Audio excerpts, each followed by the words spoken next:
Okay. Audacity wasn't on mute. Sorry. Hello, ladies and gentlemen, and welcome to the 154th episode of the GeekVerse podcast.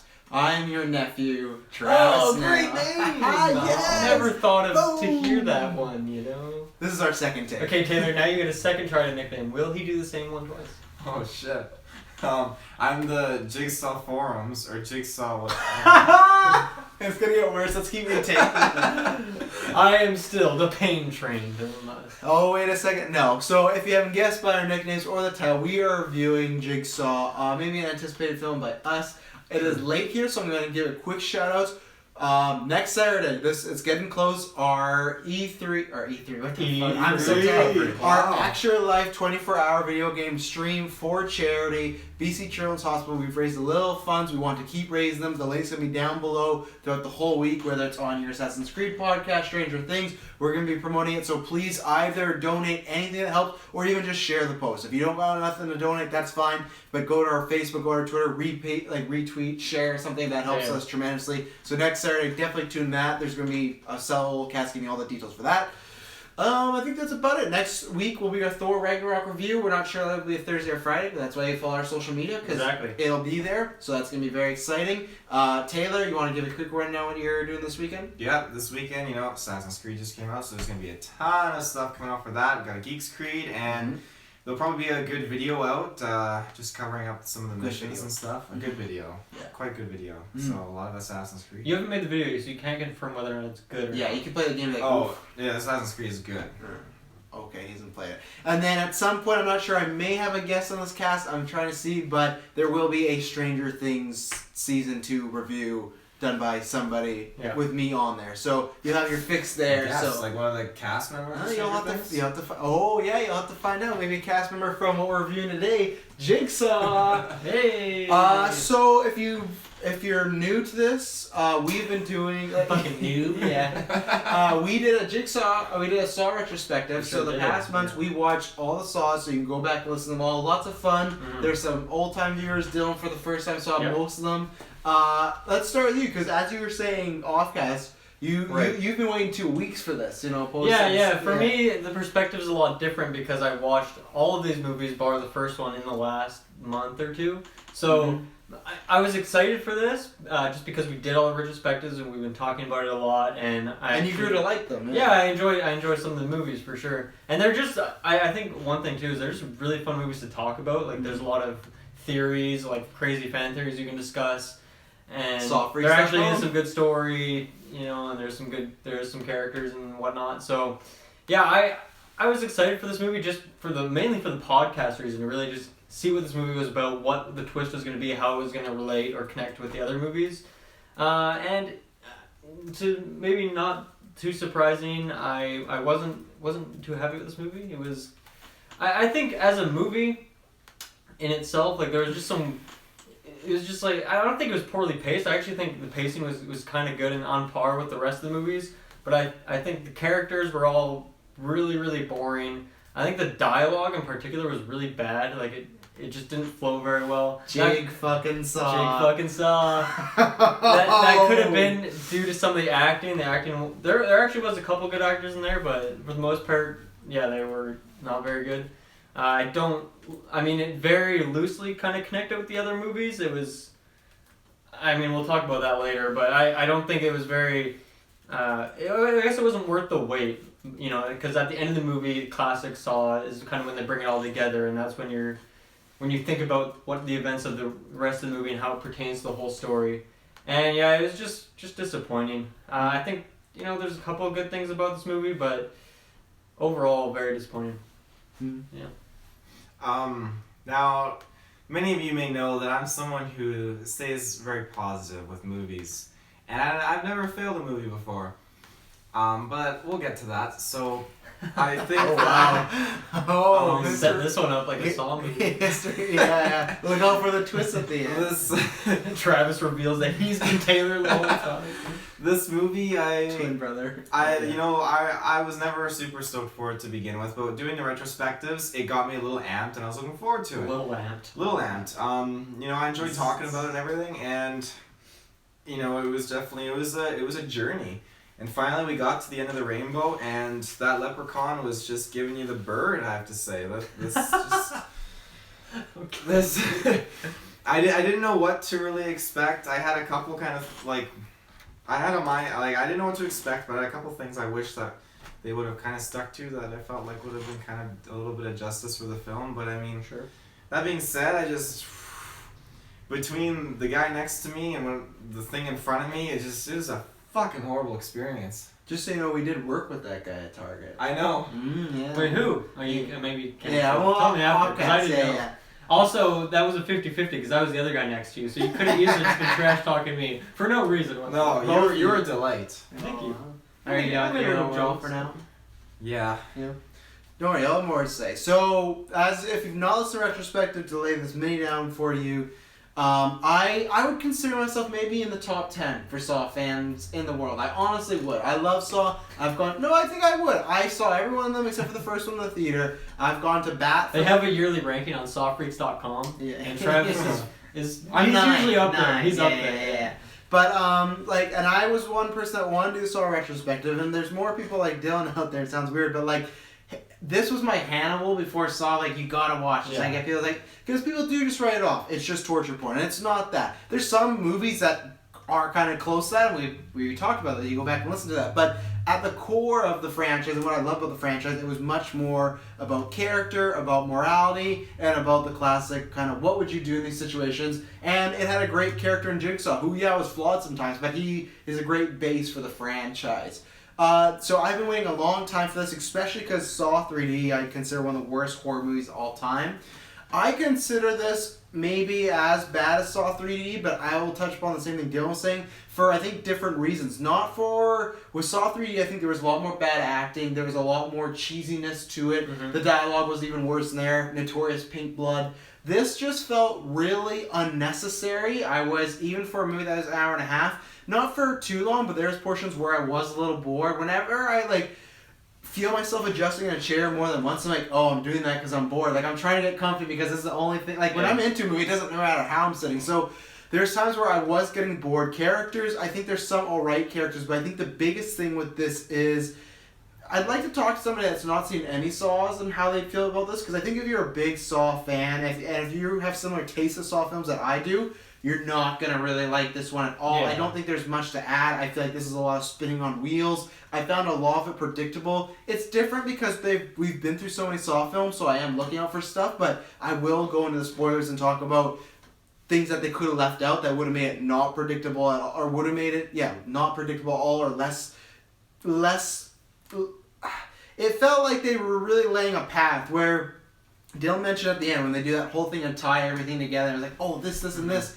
That moment, which I won't spoil here, but that moment did not feel intense at all. Did not feel that when a few Saw movies, you get that rush of emotions of man, I think of Saw 1 when obviously Tobin Bell gets up, and Saw 3 when you realize it was Amanda's game the whole time, and Saw 6 with Hoffman and everything.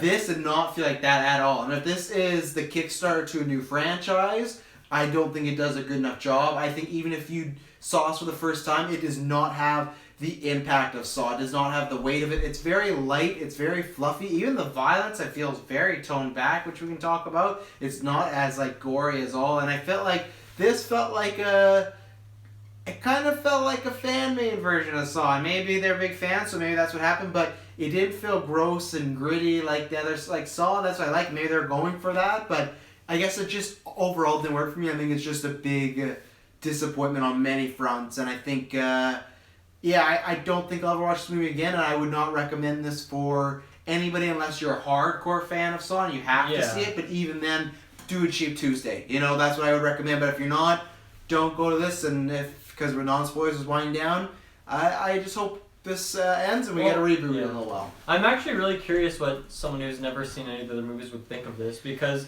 the way Saw movies, it's obviously the same sort of structure where the end ties it all together, as you were saying.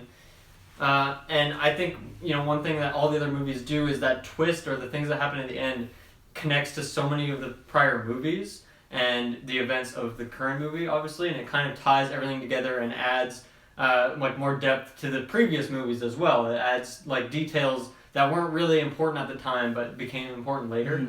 So I'm curious how this movie, like its twist in and of itself, because you don't really need to see the other movies to understand Jigsaw in this movie. Not really, I don't think you do. They do a good so I'm job curious saying how how that mystery of like who is Jigsaw, like I'm curious what someone who has never seen anything from this series would think. Well, because I think they might like it more. Because I don't know, because I think that like how do I say this? So like I guess the twists that happen at the end, we have like this expectation now from the other movies that it is really important and that it means something for the rest of the movies and the series as a whole. Yeah.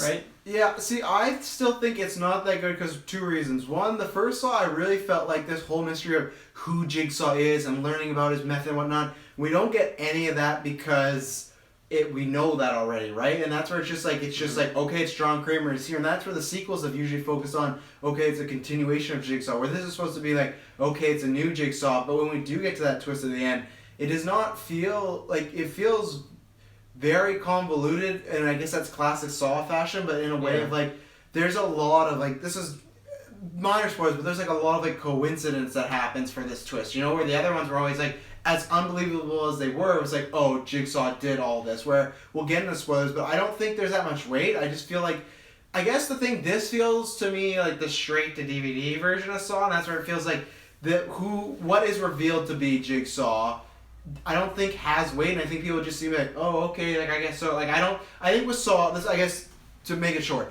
I think if someone sees Saw, when that ends, they're like, I can't wait for Saw 2. I could see lots of new people enjoying this, like you said, but I don't think there would be I need to see Jigsaw 2. Yeah. I think it was like, okay, that happened, I had a fun, like, couple hours, or it was alright. I don't think there's that, where I remember with Saw would end, it was like, the second one can't get I don't think they, a new-time viewer would necessarily think that it's good, just because as a movie it has like problems, regardless of it being a Saw movie, but just as a movie, right? But I don't know. I think I'm just because you look at like how the twist kind of ties together, and it really doesn't. It kind of just adds stuff before the first movie and after the last one. Whereas before every twist, for the most part, kind of sometimes it introduced something that happened before the first movie, obviously, but it also kind of that staggers throughout the movies. You can see certain events that happen, and it's like, oh, okay, that character was present, and that's how this information was given.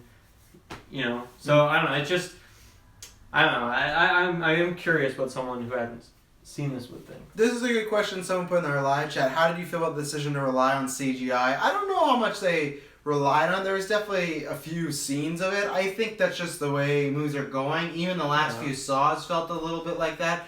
There's easier. Right? Yeah, there's a few that I'll show that did take me out of it. So of course I would 100% rather it be like practical traps, but I think that's the problem when you do bigger ones, and that's why for most time I actually like smaller traps because you can do something practical. Well, he even says that in this movie. Sometimes the simple traps are the best. Simple traps are the best ones. Yeah, so like I think there's just certain traps that they have to do. I don't think the CGI is that great. It's because their budget's not that huge, but I don't know if there's one trap that's in the trailer I don't want to spoil, but there's a couple death scenes that are like, that was kind of lame. Like it took me out of it, and that's where it just kind of added on it. So I don't think that like.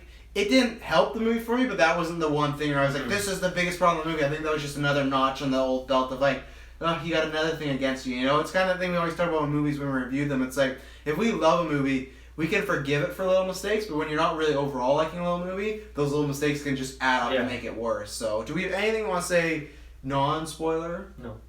Okay, I honestly want to start at the end and work our way backwards. Sure. I want to talk about the twist. So full spoiler mode. Yeah, full spoiler mode. So if you don't care, come along. If you're gonna see it, come back and check it out because we're gonna have a good.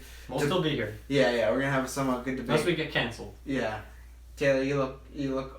Something's wrong with you. He wants to play Assassin's Creed. He's like, I have Assassin's Creed in my bag. It's right underneath my fucking chair. Guess what, fans? We're doing a 5-hour review of Jigsaw.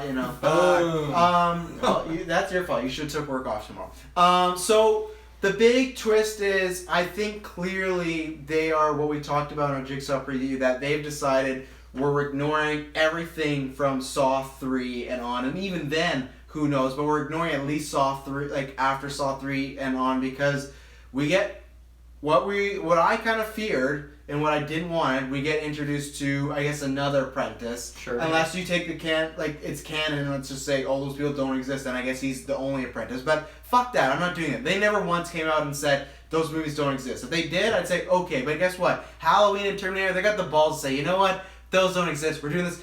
They never said. They tried to play coy because they want to play secret. Be like, oh, it's Jigsaw. Like, it's something to do with Saw. So, you know, you can say, oh, this is a new continuity. They didn't say that, so fuck all you. So if it is the same continuity, and that's what I'm going to do, because this is one of my favorite franchises, this is a fourth apprentice, if you count Gordon, and technically what I said to Dylan, my thing that I find the lamest, they had to make him the very first apprentice. He was before before Gordon, and I hate when movies do that. They retroactively try to make this character feel more important because they were the first. And maybe it's because Dylan's my accomplice. Oh. He's my witness. I whispered to him, like, I think he's the guy. And just because the second we meet him, every single cop and character we meet was just like, they're investigating this and that. But just because he got a separate scene of him playing with his daughter and off on a shift, and the second they're like, oh yeah, like his wife, something bad happened. There's too many signs for me that was like right away, like, why is this character getting so highlighted? You know, it did almost the opposite of Saw, where John Kramer is just a guy in a bed, and then we just roll past him, you know? Yeah. Like, this one, and for a second I thought I was getting deked out, but I felt that early on, and I was really disappointed. We're going to talk more about, but I personally was really disappointed who they chose, and also... Yeah, I think that the mystery aspect of it was poorly done because Ellie or Eleanor, whatever her name was... Eleanor, yeah. Like, obviously they're making it, like, super obvious that... She's the killer! She's the killer, yeah. She's literally has this lair where she's made a bunch of traps. And then the main detective, Hallamund, or whatever his name was. I'll get his name. That guy is constantly, like, they're giving you all this evidence against him, and they're telling each other, like, he's the guy, he's the killer. And I never believed that for a second. I was Not like, once. Is this, like, you can't be serious right now. No. So, yeah, I mean, the mystery aspect of it really... I didn't necessarily think it was that guy. I didn't... Halloran was his name, I guess. Halloran? Halloran, yeah. Halloran. Yeah. I didn't necessarily think it was that guy. I kind of thought it might be some mystery person, or I was hoping. I guess I was hoping for Hoffman, to be honest. The whole movie, I was just hoping Hoffman would come. Big bad booty daddy Hoffman. Big bad booty daddy. But yeah, I mean, they really didn't hide it very well. Or obviously they had like multiple deflections going on, but you could kind of see right through them. Mm. And how did you feel though when it was him? When it was revealed it was him? The other thing I hated, he did not have to like fake his death to like the thing with Jigsaw was different. They did the same mirror thing of like, and I'll get into that too. There's a lot of mirroring to the whole franchise. But obviously, okay, Jigsaw was on the original one was on the floor the whole time. He did this big thing where he got. I was like, oh, he's been dead the whole time. They try to do that in this movie where they make it look like the lasers kill him when he falls down, but really, there's no like okay, he just wanted to psych Halloran out. It's like, okay, like that felt really unnecessary. Yeah, that actually doesn't really make sense. That he, no. I get. It's kind of weird. Like I guess he got his confession and he's gonna go do something with it, turn him in. But I guess I don't know why he would kill him then. I felt like he could have. Well, and that's the other thing that poses a bigger question. I got the insinuation that he's just deciding to kill people now because when he was like killers, rapists, like they're all gonna pay, and like man, their fucking slogan to try and replace game over. What a fucking thumbs down! I speak for the dead. Who is writing this? Who? What are you doing? Like that is the line. You go with game over. Like that's where just sometimes felt like they're trying to be so different, but they were just doing the same thing. Like like. Anyway, so I asked you, how did you feel when it was just officially him once we got the confirmation it was that character? It's anticlimactic because, well, first of all, I think a big thing is that actor, like, pretty much didn't do anything. Like, his whole, like, all of his scenes with Eleanor were so boring. Like, him talking to her. Like, I think she was actually decent. Like, I liked her. She was pretty I was good. kind of hoping she was the killer. Yeah, me too, honestly. But his interactions in those scenes, like, I don't know. I can't actually picture a face other than, like, his very generic, like, basic standing face. And that was in every scene. Like, the scene at the end with Halibut, I'm going to call him Halibut because that's easy to remember. Like, that whole scene, he's trying to be really intimidating. And there was it's a huge reveal. Like, it should be, at least. But it doesn't feel like it based on his reactions. It felt really like, wooden. Even back to when was just, you know, in the ER doing his surgeon thing, where you would kind of expect, okay, this character is pretty basic, like he's not showing too much emotion at this point, but then it just continued down that path. And it wasn't even a pathway, he was just standing in the same spot doing the same thing the whole movie. Well, yeah, we're not going to get to this yet, but especially when you have a scene not too far along showing Tobin Bell. And Tobin Bell, we'll talk about some stuff with his character, but acting-wise, we always say he knocks it out of the park. And I think he does again. He just has an aura and a presence about him. Yeah. He knows the Jigsaw character, and especially if you watch him in real life, he's like a really gleeful, like fun guy. Like gleeful. Yeah. I don't think I've ever heard that word before. Well, he just did. He is, maybe it's not real. But he portrays that character well, and even in bad scenes, like we talked about in the retrospective. Oh yeah, I mean the writing for the character is not good in this movie, but you can feel him bringing. He almost can sometimes overcome the bad writing because he's so. That guy probably wakes up sometimes and is like in character because he just doesn't know anymore. Yeah, where this did not feel like a shift at all when it was revealed that it was. What was his name? Oh, Logan. It was when it was real. It just felt like the same thing. He felt really. This movie should have just been called Logan. Logan Saw. But like there's no emotion, and like you said, that big build up when he's revealing everything, I did not feel anything at all, and that was one of the times I was bored. It just felt like, and I was just sitting there like, this is the Jigsaw killer now. There's no emotion to it. I didn't feel attached. Yeah. And even if for somehow where Tobin Bell, who was in Saw, who acted for like 2 minutes, I could feel more emotion from him getting off that bathroom floor and even portraying this character through his eyes and emotion than this guy who had this big monologue, and it did not work. And that's why I'm like, I don't need a Jigsaw 2. Like, I don't need this guy to be, like, at least with Amanda, there was some fun, like, okay, that was a good twist. And Hoffman, when you first see him, you're like, oh, I don't know about this. And then it makes sense from a story's perspective, though, because, okay, he's a cop, so I kind of get this, and he won you over. Maybe this guy could win you over, but the difference is with Hoffman, I still kind of liked him as just a general character, and then I liked him more. With this guy, he was so boring. So boring. I mean, the thing with Hoffman is I didn't really like him in whatever the first movie he was in, because there's really no substance to him. But obviously they weren't trying to make him like a big character at that point. He was supposed to be revealed later, or maybe they hadn't thought about it at the time. They're like, hey, this guy's pretty good. Let's get him to have a bigger role.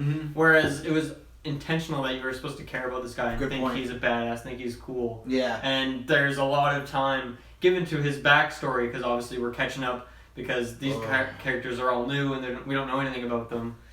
It didn't work. Taylor, what did you think about the reveal of it being Logan and just that the general, I guess, did you at any point feel it was him? Did you have any feelings one way or another? Throughout most of it, I thought, like, this guy's very suspicious. I mean, everything was pointing in every other direction, but I mean, I was pointing at him, like, and the whole you gotta point at yourself. Yeah. Great line. Take the finger and point it backwards. Yeah, exactly. It was just, I don't know, I didn't find myself really, like, gasping in any moments. There's just maybe one. And Taylor's a big gasper. I'm a big gasper, but, you know, it didn't deliver for me. Gasper the friendly Taylor. He was just, you know, even as an apprentice, that was so disappointing to have another apprentice again. Yeah. The whole time after that reveal, I was thinking, oh, so, like, did he know Amanda? Did he know Gordon? Did he know Hoffman or all those people? Or was he just behind the scenes like Gordon was? Or just, but who knows? I mean, I don't want to find out now. I just want to die. Well, because people are going to play it off. They're still going to say, because I've already seen it in softfreaks.com, the forums, and be like, oh, well, you just got to take this as like a standalone. And it's like,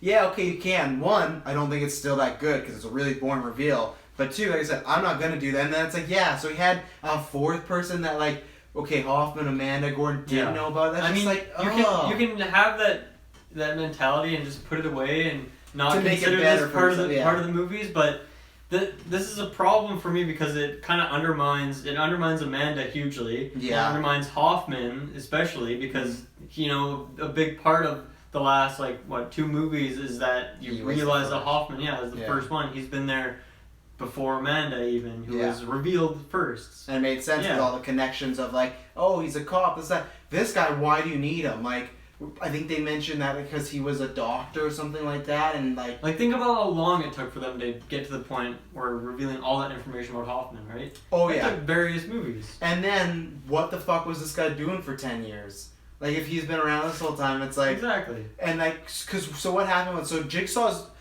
Okay, this is what's strange. So Jigsaw in this continuity, they're saying, is like, okay, it's from Saw 3, so he died 10 years ago. And then, so it's 10 years ago, and the traps start when they do that misdirect of, like, he put 3 in the Buckethead trap, and whatever the 5 we can talk about later. But, so, it's been 10 years.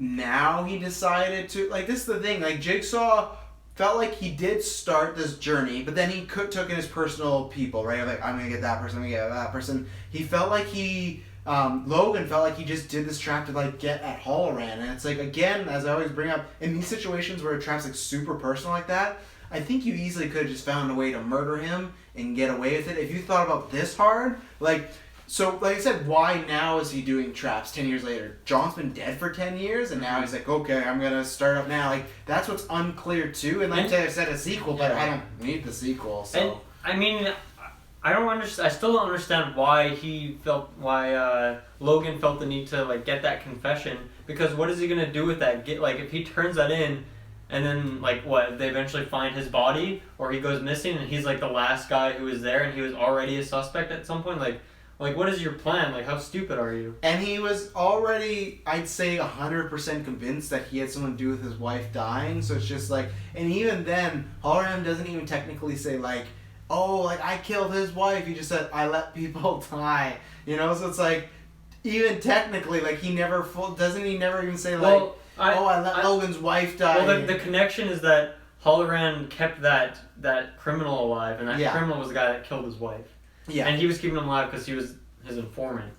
True, I guess for me... not keeping him alive, but keeping him, like, out of jail. Yeah. And then keeping him out of jail is what led to him killing Logan's wife. But that's, like, I'm true, I can give you that, but that's still my same point of earlier, but I don't know why he needed a confession then. Like, he seems like you could have just let him do this trap, you know? Like, this whole scene where he fakes his death and then comes up and, like, you murder him. That's the thing that I really dislike. Yeah, I mean, it was purely for a movie standpoint of, like, okay, we need the reveal to have impact, and, I mean, maybe it's, like, a throwback to Saw 1 when, like, the guy you think is dead the whole time, or the guy you think is dead gets up off the floor, right? And then even, obviously, the way he closes the door. Like, there is callbacks to the... I'll speak for the dead. Yeah, and he comes out with that great tagline. What was I gonna say? The thing is, I also didn't like, is one of the reasons we like Hoffman is because he's just this intense beast and you can really feel it. The second when Halloran was just saying something and Logan was walking away and then he, like, walked back and, like, got up in his face like, you murdered my wife, like, can you bring my wife back? I did not feel, like, any intensity at all or scariness or, like, I was hoping Halloran would, like, tilt forward and the lasers yeah, like, that scene, like, that's every scene where it's like, okay, this could be a chance for him to shine, it just felt like this was who we had, and like I said to Dylan, like, I felt like they tried to do, like, go for a super not mainstream, but, like, up-to-date Jigsaw, like, he's super good looking, he got the hair, he's, like, has six-pack and his jacket's, like, it just feels so, like I said, mainstream, even though he's not, like, a big star, it just didn't feel, it felt, the whole thing fell off, I guess. I don't want to keep saying that, but everything about Logan being the killer fell off, other than, they set it up, but it did not work, and the scene that, like, that moment when he's talking about, like, how can we forgive the people that have hurt us and everything, and John's like, you taught me that, and it's like, so we're now making it seem like John is, like, learning from this guy, like, and, that's the thing that's really annoying, too. We have that set up at the beginning, where he's, like, the fifth guy in that room, or, like, that's set up later, but he's the fifth guy in that room and he's, like, sleeping, or... The OG5 in this one. Yeah, the OG5 with the buckets on their head. And then, Jigsaw saves him, and is really weird. And he says, what does he say again? He said something like, John realized he made a mistake, or he's like, he made an honest mistake. I'm gonna give him a second chance. Like, what? Because the Jigsaw that I know, the Jigsaw that I've had 7 movies to understand. Yes, sometimes I'm like, why did he make that decision? That doesn't quite fit. But this one, by far, was biggest one. Well, he doesn't care if this random guy dies. And then, now this guy is teaching him things. I don't want that. Jigsaw always should be the mastermind. He should always be the number one. Why does this guy... it's disappointing that this guy's kind of, like, I guess on equal footing with him, it seems. Yeah, that's like Halloran pulling Snowcore and be like, hey, let me show you how to use a lightsaber. He'd be like, okay, that's a little often that happens in The Last Jedi. You know, like there's a clear, even in this, even if they ripped off Star Wars, there's a clear master and apprentice. And that scene is fucking awful when he's starting to get sawed out and Jigsaw for some reason runs out like frantically. And like, oh, like you literally see John like, like, and then he's like, he looks emotional in his face and he sews him up and just this whole thing of like, yeah, he felt like, that's the thing I said to Dylan, like, does that mean there's been countless times in the other Saw movies where right before someone died, he's like, oh, maybe I shouldn't have done that now. You know, it's like, I always felt like the second he decided they were in that trap, he decided that they are in there, and he has no more regret. This is, if they live or die, it's up to them now. And for him to come out unmasked and just so challantly, I don't know, but just it felt completely uncharacteristic, and the whole movie felt like that. Sometimes for Jigsaw too. I feel like it changes the landscape of what we've seen in the other movies, because obviously Amanda as an apprentice, she was the apprentice. She at no point seemed like she was on equal footing. Yeah. Like she always seemed like a few steps down.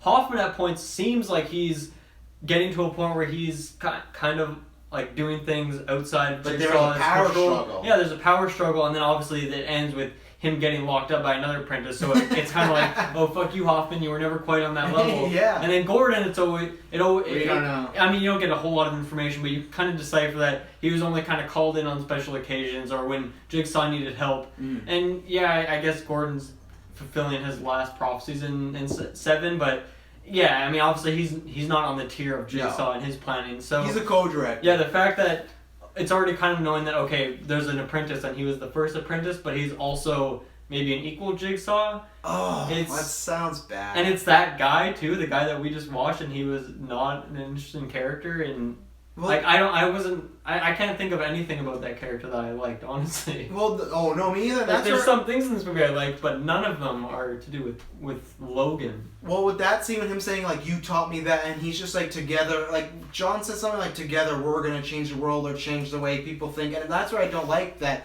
it just felt like in order to make us care about this guy, they didn't make him an actual character, like, for us to root for or like or be interested in. With Amanda and Hoffman, I felt like even in their solo movies, you got vibes or impressions that, okay, I could like this, or I could see where they're going with this to make this interesting character. This felt like, instead of character growth or development, they're just like, we're just going to throw in a lot of lines that make him seem like ominous and more powerful than everybody as far as importance. And yeah, that completely, to me, like, it doesn't ruin the Saw franchise, because honestly, I'm going to ignore this movie. If people want to play, they're like, oh, I can ignore the rest of the franchise, and this is the new canon.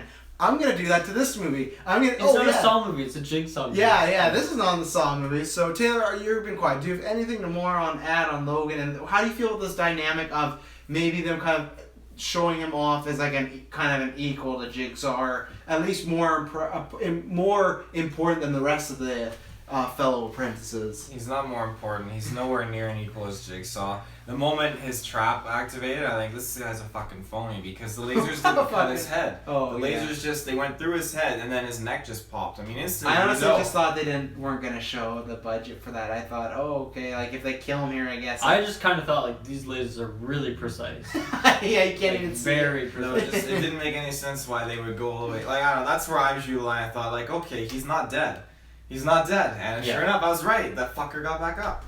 He sure did. Should have stayed dead. And how do you feel about the Jigsaw, though, their interactions? Because we only have that one scene where, like, it's like a father-son sort of. They try, and he's like, and then he literally, Logan says, like, a classic, like, one night when I came back from the war, I was a broken man, and it's like, oh my god, like, let's dig through the like cheesy character backstories, because we have no ideas. I definitely didn't like it, but at the same time, I mean, this was Jigsaw's first trap, I think they said. Rough. So. I think it would be technically after Cecil, really, if you think about, like, because Cecil was the first. Until we find out about his actual first apprentice. That happened back when Jigsaw was just a child.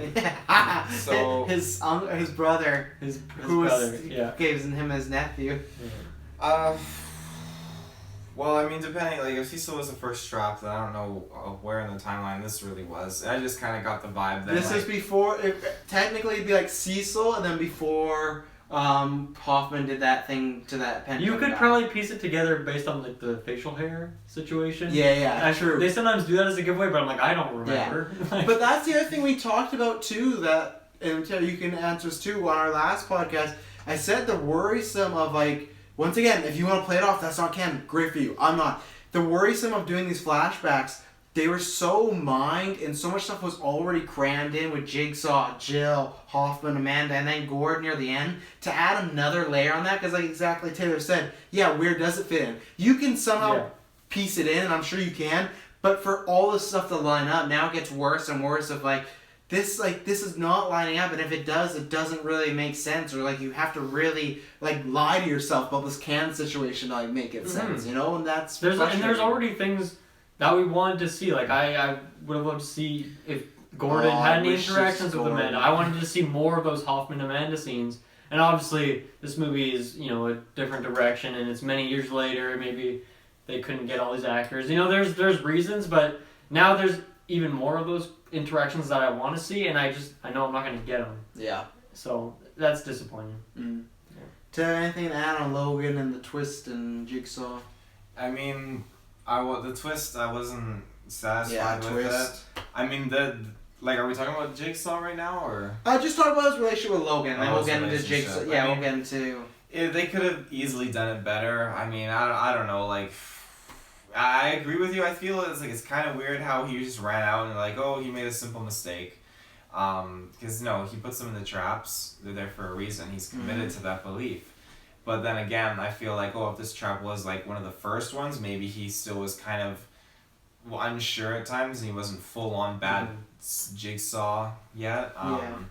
But he seemed like that though. That was always my thing with the Cecil trap. That to me always felt like the shift of like, okay, there was John Kramer, and the second he did that trap with Cecil, you saw the click of like, okay, he's Jigsaw now. Like you can see even like smiles at like when Cecil goes for him, he falls in the barbed wire. He doesn't exactly smile, but he kind of has a look of like being really proud. That's where for me it doesn't fit into me, because the second he did that first trap, it felt like, okay, he's Jigsaw, he has his morals this way, and for him to still be, I get it, you're right, he could be like contemplating with himself, but that's not the Jigsaw I picture. Like Dylan said, like this really hurts my vision even more so of Jigsaw, like the character, which is fine because I can do the same thing and ignore certain films, but this like. That's what I worried, that these type of movies going back to him would hurt him even more, and I think that's all. I think this movie did nothing but hurt John Kramer as a character. It's just like we already mentioned that scene a couple times now. How it's just like a simple mistake. It just doesn't make sense, right? Because we saw with Amanda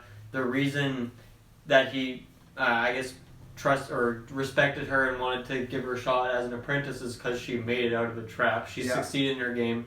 And Gordon, same thing too, right? And this guy didn't even win his fucking like job. he did absolutely nothing, right? Like there was no clever writing like reason for why that happened. It's just they just needed it to be quick. Yeah. And they needed something, and I don't know. They picked something that I guess you could, like I guess it works. That's like a story point. But I don't think it does. It doesn't fit the character. No. It makes sense as like a plot. Sort of, but it doesn't really fit the character that we know. I mean, the fact that he was captured by Taliban, he's seen horrible things in war, and then he just happened to, he has so much PTSD that he literally collapsed at the beginning of the trap. Do you think that could have really hit John? No, I don't even think he collapsed. He was knocked out unconscious the whole time, so he never woke up. And you have to keep in mind too that this guy didn't just like kill some random person. Like he is the reason that John got his cancer. So this is like a personal thing for him. So I think knowing the Jigsaw that I know, he would care even less. Yeah. Right? He'd be like, oh, this guy's like passed out. I don't care. He can die here. It's his fault. He could have survived. Jigsaw's own personal game. Forgiveness, like Jeff. Like Jeff. I was going to say, Taylor, you must definitely hate Logan, because you the whole time I was like, oh, Hoffman didn't have a trap. You must hate this guy who Jigsaw literally saves him from his trap to become, and then he gets to become an apprentice. Really easy trap to make out of too. You just have to cut yourself. I mean, the going rate to be apprentices at this point is like really low. Also, okay, so quick question, because obviously this whole barn thing is very convoluted and there's a lot to it. Mm-hmm. What if that guy is like not passed out and he does the blood thing and now he's part of the rest of the game with them? Because then, like, the whole trap was set up with very specifically, this is where this guy dies, this is where this guy dies, because Jigsaw is, telepathic in some ways.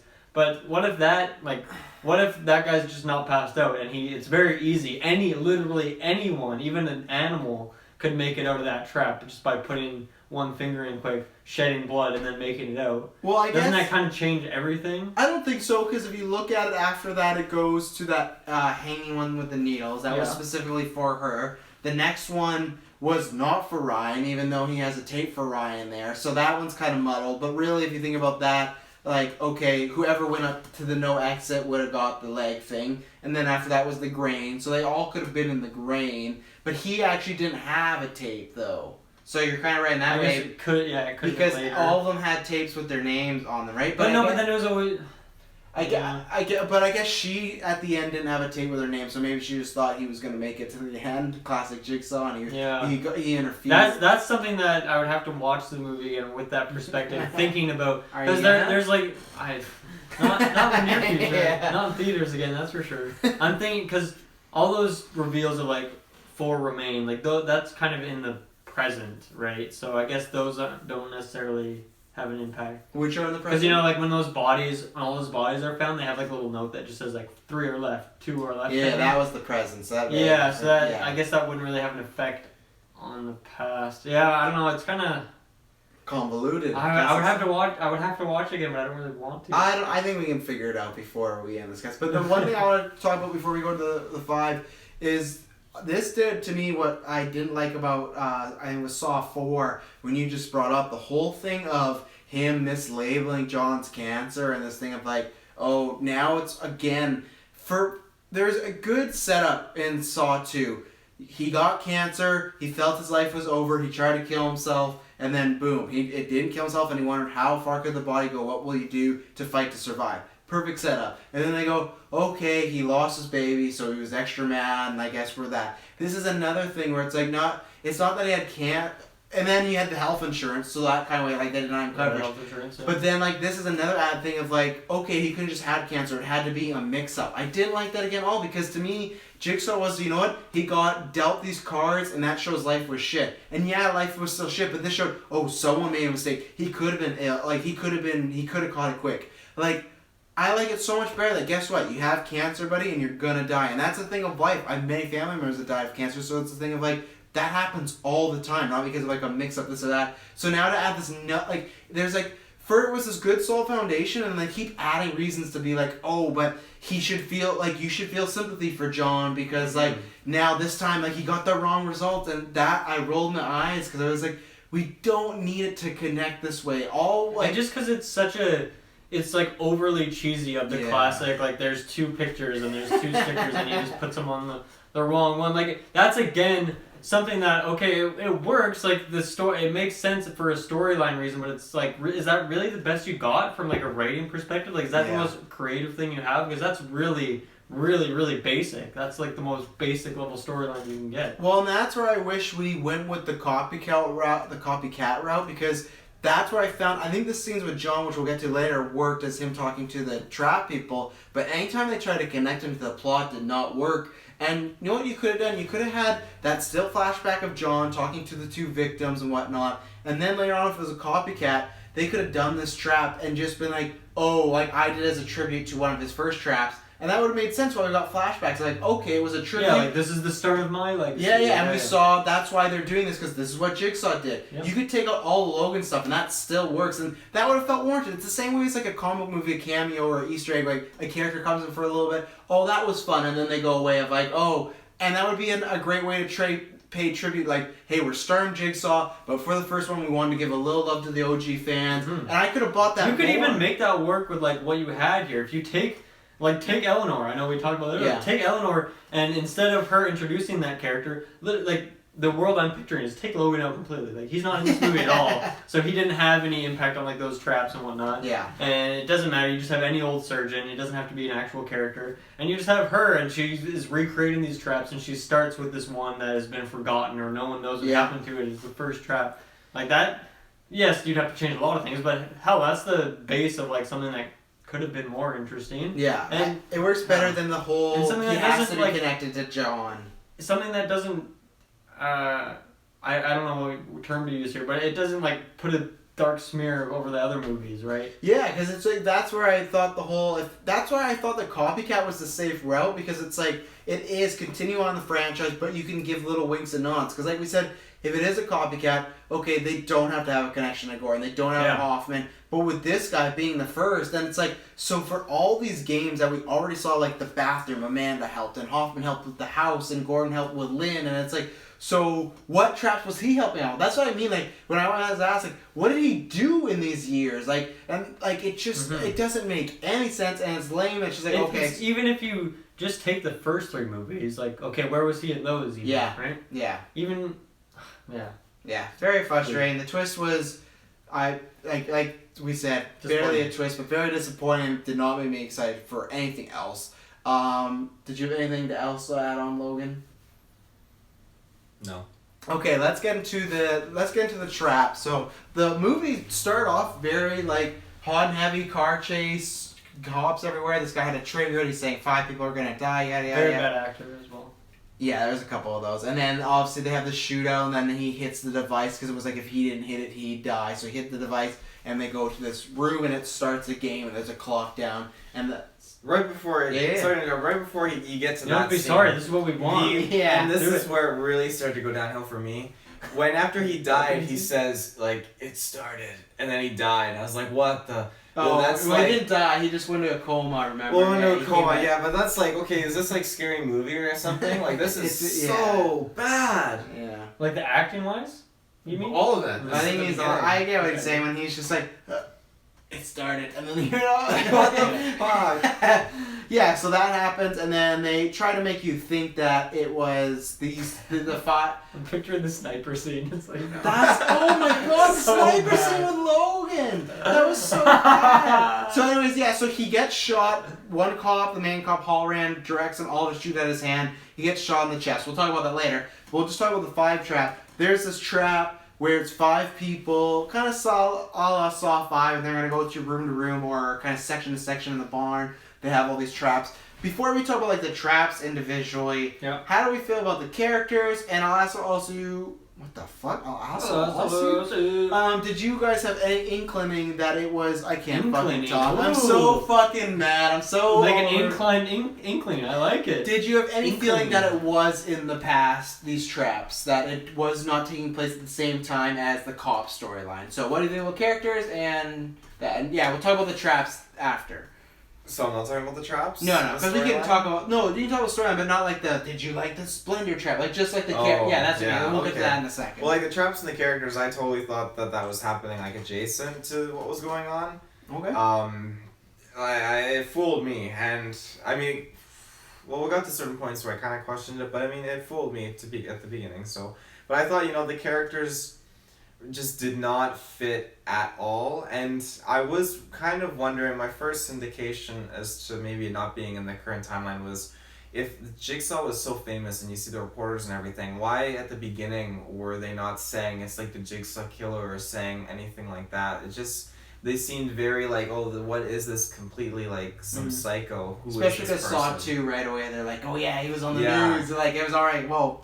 They've already heard of... Well, even Gordon knew about it. Really, like, I guess because he was interrogated, but it was starting to catch wind. Like, there's a serial killer out there, so that's a good point. I didn't think about that, but so I mean that was the first kind of trigger, but I kind of let it slide, thinking, okay, they're probably just panicked. Because there's kind of someone in every movie who's like, I don't know who that is. Jonas. Yeah. I I can't remember the name. Was it Will? The guy who lost his leg, or? No, Ryan. Ryan. Yeah. The big arm. I don't know. I thought like his humor was just so unnecessary. I mean, you just watch someone get sawed at this chainsaw door, and then you continue going along, and you're in this horrible situation, and you frickin' Billy the puppet rolls forward, and you're like, well, that's not scary. And then another thing too, and this kind of set me apart too, thinking it was in the future, is when they were in the silo. And they had a flat screen, probably 4K TV in there. I mean... it probably was 4K. Only the best from Jigsaw. Well, that's where the misdirect... recycled 4Ks from the Best Buy parking lot. That's where the misdirects are annoying, because, like, obviously he could say, like, oh, yeah, these were my tapes before, but, like, the Jigsaw video of Billy the Puppet is so much clearer and so much cleaner. But then, like, a few weeks later, he goes back to using, like, this creepy, like, TV, yeah. And even from, like, the tape recorders, but the tape recorder transition to the beautiful HD on the wall there. I mean, it's just... it was cool to see Billy the Puppet in like that high quality. It was fantastic, but I mean... I thought he looked a little bit off, actually. Me too. It was his hair, I think. His hair, because usually it's... It was like the pudginess of his cheeks for me. It looked like someone... It looked like, a college player is like, I'm going to make a really good Billy the Puppet. It's like, that's good, I know who it is, but it's not Billy the Puppet. I feel like Billy's hair is a little bit more straight, where this, he had a lot more of the Loki flow going on. Oh, it was... Yeah. And big flow. And he also had light up eyes, so that was a big thing. Yeah, and they kind of moved, like... As if they're like, we should probably reshoot that, but... and then John was like, this is too much work. I'm going to stop doing this for the rest of my show. I guess people are just going to say in the comments, they just be like, well, this was a trap where he went overboard. He's like, I don't got to do this much work. Even though he does all, he's like, I don't got to do the puppet. I don't got to do HD. I can just do standard. I kind of get the feeling that they showed up that day to like film those scenes with Billy the Puppet, and they go to like. I like that you're referring to like an actual act, like he's in his trailer, like the script. I don't know if I'm liking it. We'll pay I'm going somewhere. Okay. And so I don't know, director or someone, they're showing up to like film these scenes today, and they get there and they're like, go grab Billy the Puppet, and they go to like the old Saw room, the archives, and they're like. He's not here. They don't have him, and they're like, oh shit, we gotta whip one out real quick. Go to Spirit Halloween. Everyone, you got some makeup, I'm sure, and they all just kind of tag, and they're like, we made a Billy the Puppet, and it works. I know who it is. Yeah. Fair enough. I will say that one moment where we got to see his reveal, that actually was a huge plus for me. I think I don't know why, just the music with it and just the slow anticipation of him coming forward, and you see him, I just thought, that's really, really awesome. Mm-hmm. I will mention, because I might forget, I was actually quite disappointed with the score though in this movie. I felt like all the Saw movies have like weird, like creepy score, and it's like more unsettling and more like, it feels like the tracks are on purpose bad sometimes with the mixing. Like it feels very uneasy or unnerving at times, where this just kind of unsettling, and this just kind of felt like classic horror movie. And then like the credits start with Jigsaw and like a kind of a hard remix. I don't know what it was, like kind of a heavier... It was heavier, for sure. Especially in the credits. Like, they're like, rock jam sets, boys! This is Saw 2017! Yeah. And then they got back to it at the end, but it didn't pay off. I mean, that's the big thing, too, right? Because the soundtrack ties so perfectly to the reveal. And so when the reveal isn't good, you're like, the soundtrack sucked as well. Yeah. What did you feel about the characters, Dylan, and I agree with you, Taylor, 100% on Ryan. His comedy didn't work at all for me. It did for a few people in our theater, though. There was a couple people that really loved it. For me, it was just classic, like, we need a comedic relief character. You don't, actually. Here's the reality, is you don't always need a comedic relief character in a movie. It just kind of bothered me, because that character... I think Blade Runner really needed a comedic relief character. Really, like... And worst movie of the year, I think if it had like a bad comedic relief, could have been the best. And I think X-23 and Logan, she should not have been silent. She should have been cracking jokes. Cracking one-liners. It'd be so funny because she speaks a different language. It'd be great. Yeah. It'd be hilarious. Yeah. Ryan. I mean, he was obviously like him and Alana, whatever her name is, were like the longest standing like characters. So obviously he was in this movie a lot, and he's pretty clearly like the comedic relief and like the overly annoying guy who just says whatever's on his mind. Kind of the jerk too. That's exactly. He always had that one guy. He's like, I'm gonna do it, and we're gonna do this. And Once again, just the classic like digging through like the movie cliche characters and like, we'll use this one today. Like I just picture from Saw 2. They just have like a big trunk with like just blocks with character cliches. And just picking random characters out. Yeah. So I didn't like the character. I thought he was kind of annoying. He was kind of, that was his purpose, so sure, it was a success, but I thought the acting even was kind of over the top, and I like Winona Ryder, so that's saying something. Yeah. I actually liked the main girl for the most part, I think, until kind of more of her character moments were revealed at the end, and like her backstory and what she actually did. I felt like that was kind of when it went downhill, just in terms of how they revealed it. And maybe a bit her acting in that, but at the beginning I liked it for the most part. I think sometimes when she's like, guys, you gotta cut yourself, like, and she was trying to explain it all. I don't know, it didn't mesh super well, mostly like the chemistry and the dialogue, I think, but I think she was probably the best of the bunch. Mm-hmm. Let's see, what's the other girl's name? Claire? Carly. Got the IMDb right here. I guess she was good. We hardly knew her. We hardly knew her, yeah. That's all I need to say about that character. Who else was there? Mitch. Oh yeah, I forgot about Mitch. Mm-hmm. Oh, I fucking hated Mitch. Wow. I hated Mitch because of how his relation is to Jigsaw. Just because your nickname too, right? God, yeah. And that was my nephew. Like that revealed to me. Set it up in case anyone's listening and didn't see the movie, because it was golden. All right, so this is a pretty classic storyline. We've seen this in other Saw movies before, where there's a group of people, and one by one they get picked off, and you learn more about their backstory and what they did and why they're in these traps. They're all on something bad. Yeah, it's always something bad, something illegal. And something they're always like, it wasn't that bad, and then like 20 minutes they're like, and sometimes they're bored and they're like, he was in jail, he was a criminal. It's like, okay, I guess that works.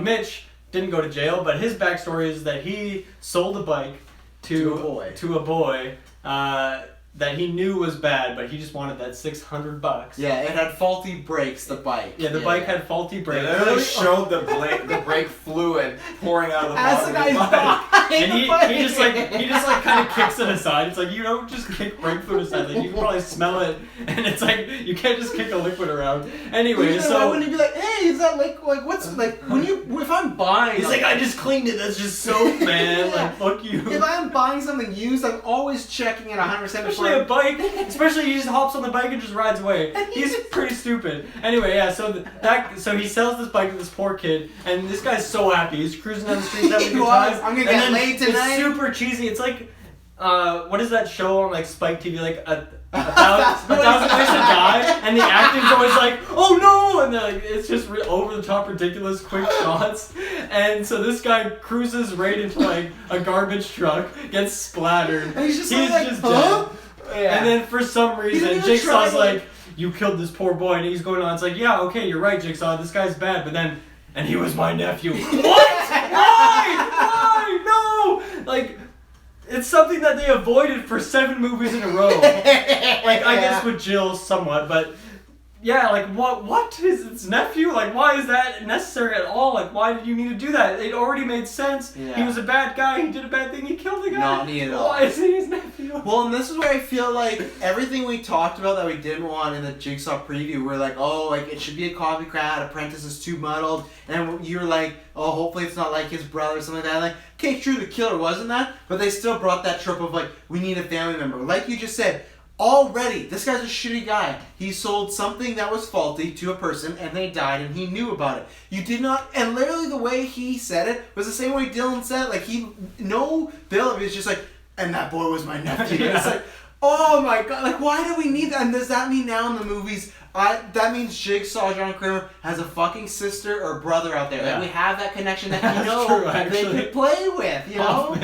Yeah, Hoffman. But, like, that scene was so bad when he got hit by the truck. Like, that was so frustrating. That's when I thought at that point the movie was alright. It wasn't offensively bad. But when that happened, I felt like that was, like, the snowball that starts picking up more momentum. It just felt like more stuff was like, okay, this is, like, I talked about earlier, like, it's all adding up to, like, a lot of bad stuff's happening in a row here, you know, and that was so bad. And I couldn't help from laughing because it just felt, because it was that, and then it was the blood sample thing. Yeah, like, I mixed it up, like, again, like, all these lame tropes. Well, I just thought about this right now, like, what if their plan originally was, like, all 5 of these people had directly affected Jigsaw, and it makes sense for 2 of them. Yeah. He switched the blood, and one of them was his nephew, but then... And one was his neighbor? They kind of... His but it was but one was his neighbor.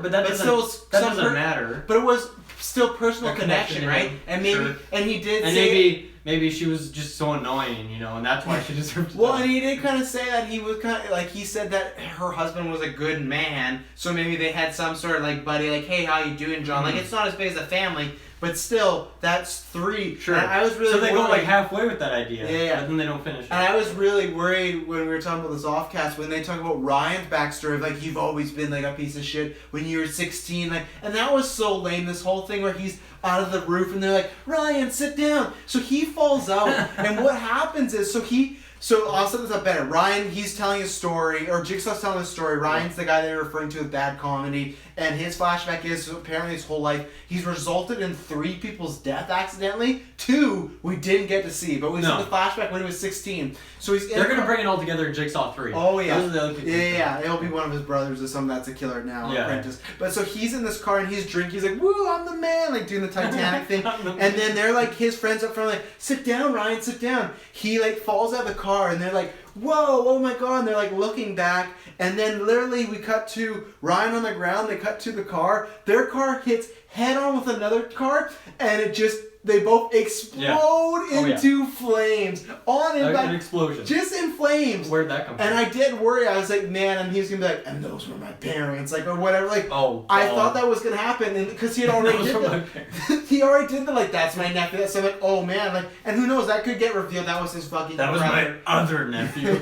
That's my secret gay lover that you destroyed. Like it was, I thought we were gonna get to that, but that was lame, and I didn't understand when they just showed that flashback instead of the 2 other ones. Like, okay, sure, I guess I agree with them of Ryan. I actually really liked Anna. I thought she was the reverse of, we talked about Will in Saw 6, where he started like a scumbag, but by the end you were cheering for him. Where this was the opposite of she was trying to help people. She was going around like, do this, do that, like, and she was actually like. She made sense, like, as a character, like, what would you do in these situations? She wanted to talk it out, like, you confess, everything like that, yada, yada, yada. So, like, it was the reverse of, I really liked that of, she started good, and then she ended up, you hate her, because the big reveal is she killed her kid, because they're kind of playing off, like, maybe postpartum, because that happens. And so the idea was, the whole build-up was, her husband accidentally rolled on the kid and suffocated the kid, which as a newborn father is a scary thing to see because it's always something you worry about. But still, so that happens, and the big reveal is that the kid wouldn't stop crying, so she actually suffocated the kid and framed the husband, which is a terrible thing to do. So at the end of the day, her getting the shot in the face, good. Like, that's a good thing. But that's what I liked. I liked that it started with this good character and it made her a terrible character, you know, and I thought she did a good job acting. For some reason, I liked Mitch. Not to the fact that I'm going to remember that much, but I just liked him. I thought he was fine. I thought he was, like, just nice enough. Yeah, Carly didn't get to know her. And the reason I thought something was off, I did say to you too, Buckethead, when I'm like, hey, like, he's still alive. All of them had regular buckets, and I think they tried to be smart with this, but he had white paint on his bucket. The rest of them didn't. Logan had white paint on his bucket. The rest of them didn't. And that's why when I didn't, at the beginning, I didn't know it was going to be in the past. So I thought, oh, that's going to be a reveal that this guy that died in the first thing was actually Jigsaw. Like classic Saw, right? But, so that's what threw me off. The one thing for, which I haven't touched upon, I guess, on cast was the thing that threw it off the whole time. I was like, is this in the past? Is this not? What gave away for me was Eleanor when her and Logan go to her like little hideout and she has all this Jigsaw memorabilia.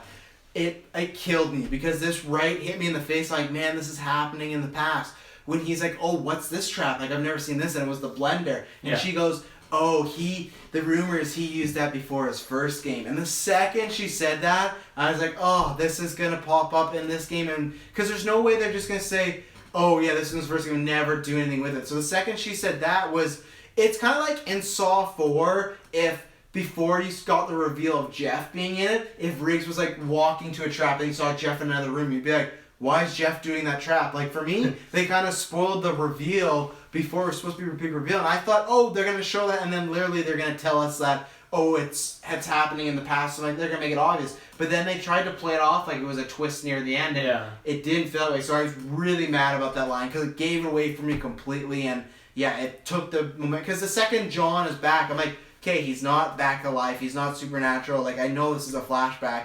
And especially too when we were talking about this with the neighbor thing, when she's like, John Kramer. If I saw my neighbors, I'm not going to be like, so-and-so's last name. Like, it felt like they were trying to play off like she had seen him in the news, but that past timeline, when you really think about it, is really even more convoluted as far as them trying to make it seem like it was in present day. Unlike with Saw 4, I feel like that works seamlessly when you watch it. They did a great job of making it. There's a few things you can latch onto, but really only once you watch it again, or maybe if you're smart and figure out great. But this, I felt like there was too many signs that it could be in the past. You know, there was never one smoking gun of like, oh, this is happening right now. So I was really disappointed by that. And between that and there's some stuff like they get their shackles on their leg, and they have even like the trap at the beginning with the blades. I felt like they tried to do like a best of the Saw movies. And took a bunch of stuff, and I think that's where I think the fan thing came from. For me, fan-made film. I don't think that worked. Like, I think if they're doing Jigsaw, even they should balls out. When they're walking around Eleanor's thing, and you see the reverse bear trap, the classic. Carrie's trap, Strom's trap. So, like, yeah, those I like, because, like, okay, shout out to the Easter eggs. I don't know if I like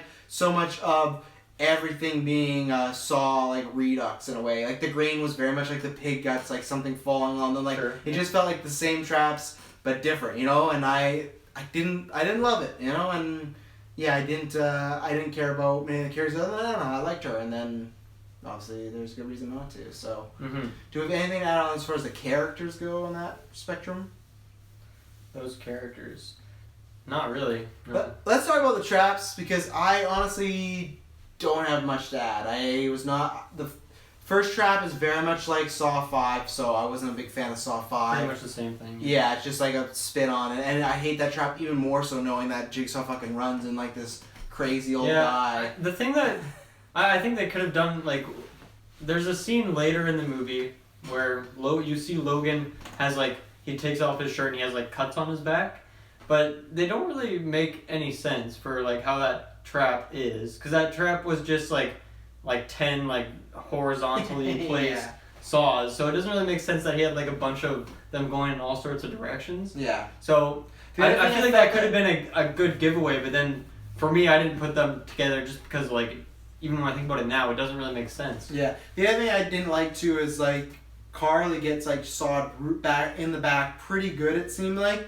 And she was completely fine. Like, I've never been hit by a saw like that, but she literally at one point goes her back up against it and they pull her off and then she's fine. But it just felt like they were superhuman at times. Like, they didn't feel it at all. And the other one's like, okay, the arm, that's fine. But when she got cut in the back real bad for me, I was like, and they literally showed she had like multiple cuts in her back. She's bleeding lots and she just kind of like walked. Like, I think that was a bad trap to have at the beginning because unless you maybe do what Anna kind of did, all of them I felt like should have been hurt a lot more, but they weren't, you know. Yeah, it's kind of hard to tell, I guess, because Carly had like a jacket on. You can't really tell how much she got cut. It did look pretty bad. It kind of looks like she went fully into them, but obviously she would have died instantly had that been the case. And then the second trap was literally they're just getting pulled forward until Mitch has to take a tape. Yeah, that was really stupid. Really lame. What was going to happen there? I guess they were just going to be strangled in like the gear?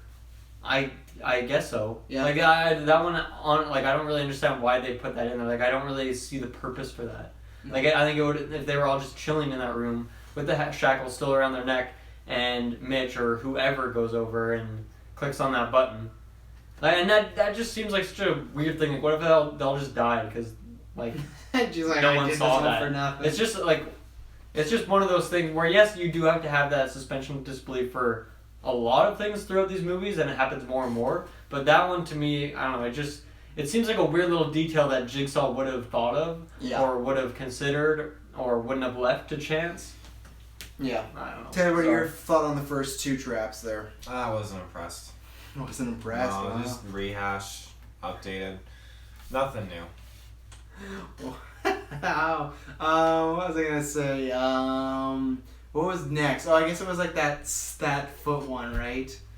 Like where he, yeah. And I actually liked the intensity of it as far as them not wanting to touch the wires or anything like that. I like that, but it kind of went on for a bit too long, I think, and then we didn't get It did, for like probably half an hour or more. He was in that trap, and that kind of led to the grain trap, which I'll give them credit, because that was the trap I was worried about in the trailer. In the trailer, they show that trap, and I thought they had full-on revealed that, okay, it's down to these two. Because the trailer started with 5 and then there's these two. So I'll applaud them for that somehow and all the stuff I wouldn't. But I liked that enough. But then when stuff like the nails were falling on them and it just impaled her, I don't think that's scientifically... Like 3 nails fell and they just like all 3 went into her arm. It was like, wow. I don't think that's scientifically impossible. Like I think it would just like... Scientifically impossible? Or impossible, yeah. Like I think it would... Scientifically possible? I don't think it's scientifically possible. There you go. I think like they would maybe cut her, but they literally fall. And it's not even that high, and they just impale her. Like at first I thought that with the knife that he gets, Mitch, but I'm like, okay, maybe that'll work. But the nails, I was like, eh. And then in order to get them free, he has to cut off his own leg. And I'm like, okay, I like that little throwback to Saw 1. Someone's getting their leg cut off, so Yeah. Yeah. I think that scene had a couple funny things. I guess it was multiple scenes. It had a couple funny things. Like, I really liked his comment when, and I guess this is something I did like of his comedic, but when he just turned around, he's like, "Fuck you," like instead of going for the lever. But I mean, it was just a boring. Like that was like they even dipped into they had their box of like cliches and they put that aside to bring out the video game cliches where he just has to pull a lever and then it's all good. So yeah, that was I don't know. I didn't like that part that he just had to pull this lever and the intensity of that.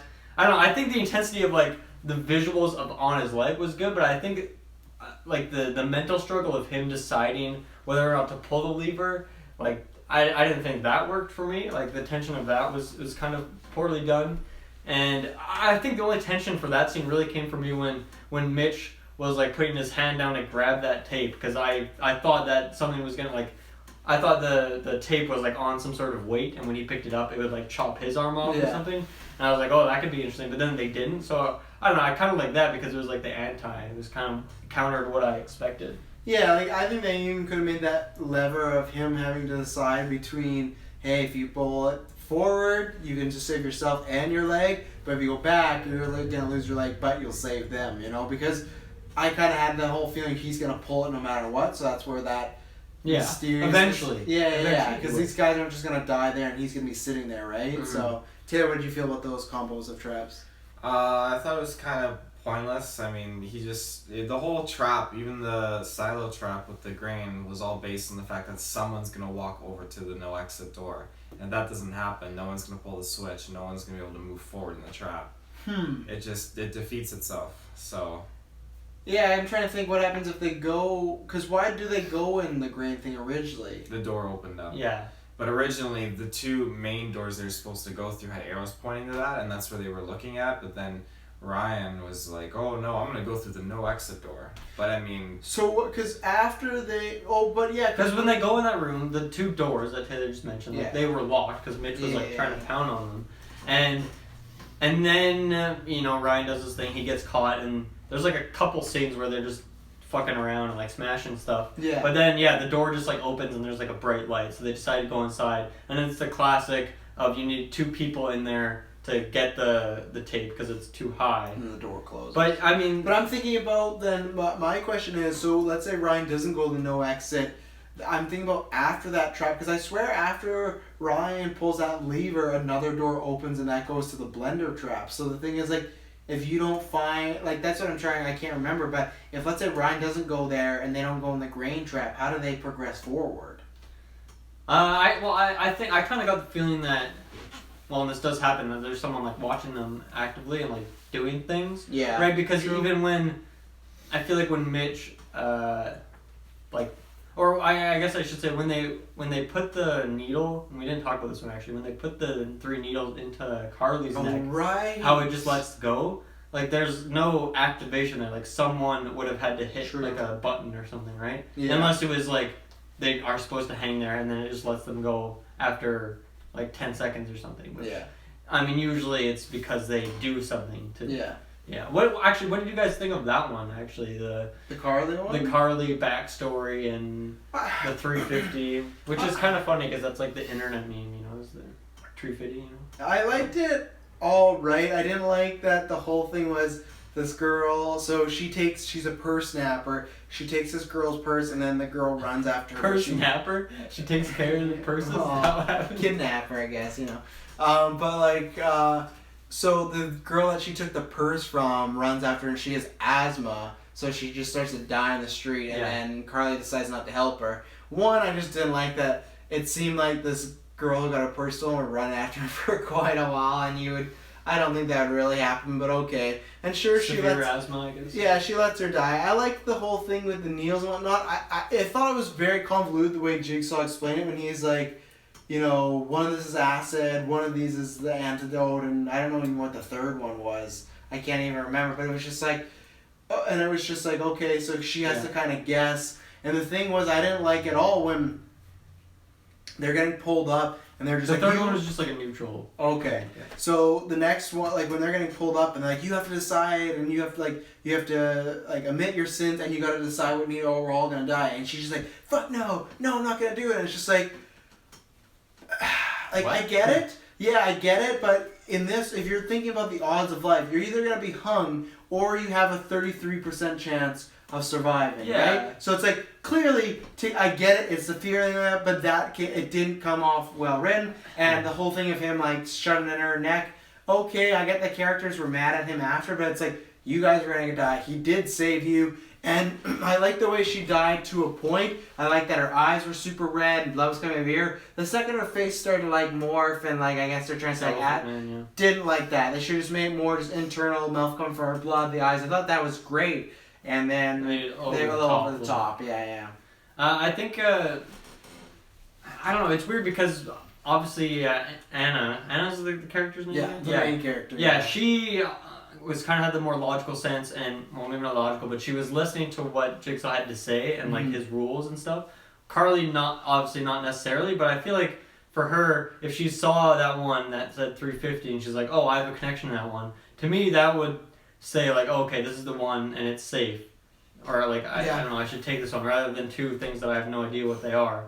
So, yeah, I don't know, it doesn't really make any sense to me. Obviously Carly didn't have that perspective of trying to like follow the rules and do what he was saying. Like, she was obviously just like kind of in shock and freaking out. But yeah, it didn't really make sense. And also in that scene, it shows that she picks up the 350 and when she's running away, like, she has the asthma thing. Well, she chose to let her die, so I guess she wouldn't get like seen, right? Like, so is that what it was? That's I think they're going for that. If she I guess saw it kind of this has to be, woman, or else why would she have picked up the puffer? Like, yeah, that's weird. Yeah, I don't know. Yeah, kind of strange. And then after that, we get into the blender trap, which you guys are gonna have to explain to me because I don't understand what was happening in the trap. So the trap is for Mitch, the guy that sold the bike to Jigsaw's nephew. And the idea is there's a motorcycle up top. It's spinning these blades that are a blender. I was actually lost, so maybe I missed something. I wasn't sure what he was supposed to do. So there's this blender, and the thing is there's a brake below. There's a brake in the middle, and he's supposed to reach it, pull it, and it can stop this from happening. Because Jigsaw's like, these brakes work. Yeah. But because it felt like, so he was there. The one time he reached, he got cut, and then I was like, so what is he supposed to do? Like, Jigsaw made it sound like he could win this game alone, even though Anna tries to help him. But like, so what was he supposed to do? Like, what? I think he was supposed to grab the brake and pull it, and I think because he was hanging and like kind of rocking a bit, that's why he cut himself. Oh, okay. I think he should have continued to go. I also do think there's a possibility. Well, yeah, because I think he was kind of slowly going down. Is kind of what I took out of it. But I also wouldn't be surprised if that brake didn't do anything, as like these brakes don't actually work. Haha, fuck you. You killed my nephew. You're gonna die anyway.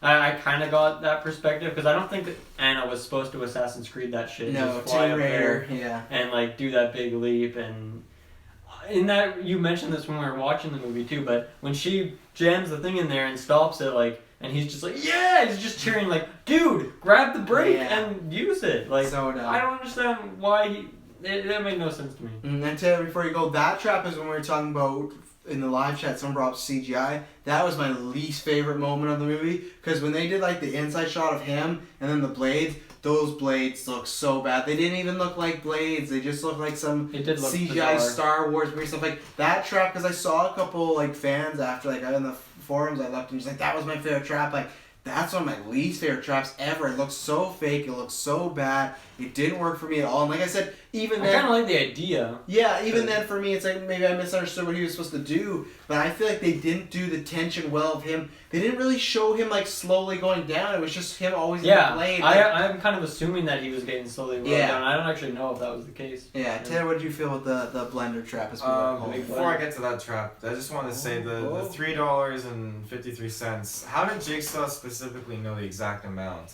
Yeah, and that's the other thing. Great question.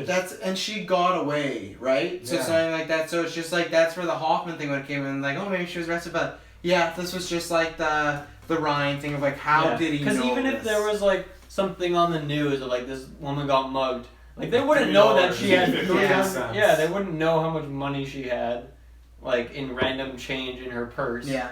And even, like, that's assuming then that, what's her name? That Carly took, like, every last penny that was in there. No, I guess yeah, that actually doesn't make any sense at all how Jigsaw would know that. Well, and before you do get into the one thing, I liked the idea because usually we just hear most of the times the victims or the people in the traps tell their story and that's all we get. I like the idea of seeing flashbacks to O'Brien when he was younger and her committing this crime and Mitch selling the leg. I actually liked that because that incorporates flashback Saw style, but it was just they were all lame, so it just didn't work out. But I like the idea. Yeah, they have less impact because we don't know the characters as well. True, yeah.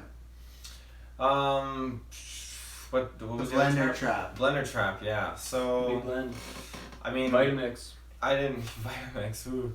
I wasn't too stoked by it. I mean, just it didn't feel like there was enough creativity in these traps, and like there was one part where after he was done cheering, the trap turned back on. And I'm pretty sure it was this part, but Mitch is like, ah! And like, it was like a half like panic to like, ah! And then he freaks out again. It was just so poorly done. I felt that same If with Ryan. Taylor calls you out for bad acting, Yeah. that's when you know. Yeah. I felt the same way with Ryan. Like, he saw his leg get cut off. He looked at it, he sat back, and then he's like, fuck! Like, it was just like, oh, that's a little slow reaction time. And then that led us to, obviously, then, what's his name? Mitch gets crumpled up. Ryan's over or blended up, I should say. Torn rampage. Yeah. Ryan's over there tending to his wounds, and then Anna finds a way to get out of this room. She uses a shovel. Classic pig mask is back, so we get to see that. Pigs are actually one of the most caring animals in the world. One of the most compassionate, even. So one of the only good things I'll take from this movie, I learned some facts. And then, that might have been bullshit, also. Oh, 100%. Look who it's coming from. And then, so we get this thing of Jigsaw's in a room, Anna and Ryan are chained by the foot, which I liked because it was like, okay, another Gordon flat, like, shout out to them and whatnot. Yeah, the two guys in a room. Yeah. Yeah, and then so we'll talk about John a little bit in a second, but John gives a speech about, and this is the first time you see him in the entire movie, he gives a speech about how they're both kind of fuck-ups and how he knows what they did, and they got to start pointing the finger at themselves. They got to take their finger and point it backwards, as he say. And he pulls up a shotgun shell, and he says, this is the key, there's one shell, there's one bullet, one gun, you guys got to make the choice to live or die. And then he walks out, he closed the door, doesn't do the game over, he just does the classic door close, and then they do this thing where Anna's like, oh yeah, like I gotta follow the rules and everything like that. She takes a shotgun, she goes to shoot Ryan. The shotgun is meant to like go back and like shoot the person that was doing this to kill him. Yeah. So it kills her, which fittingly, so that's good. Pretty obvious that it was coming as well. Yeah. Oh yeah, 100%, because it was way too easy. And then Ryan's on the ground, he sees the bullet like shards, and in there's like remnants of the key, and it's twisted. So it's revealed that they both could have got out if they listen to Jigsaw. This is one of these times where sometimes Jigsaw talks in big riddles where he's just like, you really have to know everything that's going on, you really have to think. Yeah. And then there's other times like, your son's in a safe place. This was one of those, so I can't say it didn't fit. It just felt like, I don't know if they could have got this in their state of mind, but fair enough. He has history of doing this, right? Of being really literal, and that's what happened. Literally said, this is your key to survival, and the key was in the shotgun. You get a flashback of him making this shotgun shell, and then he pimps away, and then that was it. And I thought that was it was alright, but kind of a lame. It was just, I mean, it was something that we've seen before, right? Yep. And it was kind of like these new guys making a Saw movie, and we're gonna do that scene as well. We're gonna write a really cool script, and it's gonna time perfectly, and then you're gonna see it. It's all gonna get brought together. It's gonna be so cool. And I was alright. To me, that whole scene, that monologue, this just felt like a different John Kramer, like the whole movie, obviously. So for me, it didn't quite have as much impact. That's really all I'll say. I liked his dialogue enough about him talking, same like as usual, but like appreciating life. Like when he started to do his monologue of like, you're gonna take your finger and point backwards, I did liking that. And the other thing I'll shout out too, I felt it was similar to Cecil, where he kind of did his final, like the tape, like kind of in front of him, right? Like he talked to him in front of him, he was laying out the game. I liked that too, because that gave the sense like, oh, this is early Jigsaw still. But I will agree at times, and a combination with the other stuff, he did feel like not the same Jigsaw. But again, I don't think that's a Tobin Bell thing because I still got the vibe of Jigsaw. Yeah. It was just what he was saying. But I guess I can disagree there. Definitely I think the script. I liked the point where he was laying out the game, and I the shotgun the key thing, kind of fun, kind of Jigsaw clever thing. So I liked it enough. Yeah, I liked it. It was good. It was good to see him back. I guess to get one scene. Sure. So yeah. That trap where the key exploded in the shell, it makes me laugh thinking like, oh, Jigsaw, I think he kind of learned next time he'll leave an alternative like the saw in the room in case. I thought that's what was gonna happen. I thought they were gonna have to. He was gonna give him the saw, and there was gonna be that, and you have to get to the gun. I was like, oh, this is fun. And then when they could just reach the gun, I was like, okay. But only she could reach it. It looked like. I think he could. He just couldn't stand. Yeah. So I just thought it just made me laugh thinking like if he comes back like, oh shit, they're both dead. I guess the other guy could have got out, but the key broke in the shell. So I'll leave the saw next time for Adam and. Well, I think the point was it was always gonna break. So I think that was the point they were supposed to work together, and Ryan didn't do a good enough job figuring it out. So I think it was always. He didn't have much chance. I mean, I know it was kind of bloodthirsty at that point. Oh yeah. She was looking for blood. Yeah. Looking for another baby to kill. No, wow, yikes. I said this. He went there. I said this offcast between this and Mother. Being a new father, I'm seeing a lot of babies die in my first year. It's they're coming after me, and that's kind of strange. I said Dylan offcast with that and it, Stews are getting a lot more comfortable with kid violence, so it's strange to see. Kid actors getting better these days. They're like, you guys could die in cool ways. Yeah. Look out, X-23. Look out. Spoiler. Yikes. I like John Kramer coming back. Even though I will admit I was puzzled by how it happened, but as soon as John Kramer. Jigsaw. Yeah, exactly. As soon as he pulled his hood down, the guy next to me was like, "What the fuck?" Well, I guess because at this point, the guy. I didn't that hear exact that tone. I didn't hear that, but I think I should have. I know that tone because I know him too. I'm really curious because this is a mystery bigger to me than Logan. Because at that point, you still thought it was the present day stuff, right? I was still kind of back and forth because when I saw him, I legitimately thought like I was trying to figure out okay, no, your throat got sliced open. How are you here? I honestly would have took the twist if he somehow found a way to come back to life over Logan. I still would have been mad in the parallel universe. Yeah. But I would have. I really didn't want it to be something what's the word? I don't know. Paranormal or supernatural. Supernatural. But at the end of the day, if you have to sit down and see Jigsaw 2, and they say, hey, it's John Kramer, he's back, and he's being Jigsaw, and he's a fucking ghost. Well, no, traveler. They just say he came back to life and he's doing traps, or it's Logan. You take the Jigsaw one. Hoffman. Yeah, that one they're not making. To be honest, when Logan, before they kind of unveiled the whole plot, Logan was like, it was me all along. I was thinking, so did you create a CGI Jigsaw to talk to the Ryan and well, and this is the thing. Or? Hoffman fucking did the voice scramble thing. So then I guess what he did, he just found a bunch of clips, went on Audacity, and edited a bunch of Jigsaw. Yeah, I love that because I'm like, I do that. But it was just you couldn't find another way, and that's where I never got the expression from Logan. At one point, I literally thought when he was doing his big reveal that he was a regular guy, and he just used the Jigsaw thing to fuck haul around up, and I wouldn't have liked that because I still felt like this is kind of a waste of a Jigsaw movie. Yeah. But fair enough. Okay. That's kind of a clever way to turn your head. You think it's gonna be Apprentice, but no, it's kind of being tongue in cheek with the franchise, right? But then the second they show him with John as a flashback, I'm like, oh no, so he's been apart. So that still to me throws in this yeah. And I guess their design is for me to want to know that in Jigsaw 2. But I don't, so it's just gonna be this thing of I wonder what their goal is with it, but I'm not gonna care enough to be if there's a Jigsaw 2 trailer, it's tough for me. I would go and see it, but I'm not gonna be like this. I'm gonna go with all very low expectations, and I still don't understand his motivation at all. A lot of stuff needs to be explained. Not even take out the other branches. Yeah. It's just him alone. With Kramer, still it's all over. And we kind of just picked up from a certain part in his storyline rather than the origins. But, yeah. And I mean, it makes sense. I guess it sort of makes sense if they're planning on a big storyline for this guy over the course of many movies and flashbacks. They bring it all in because that's what they've done with other characters and it's worked.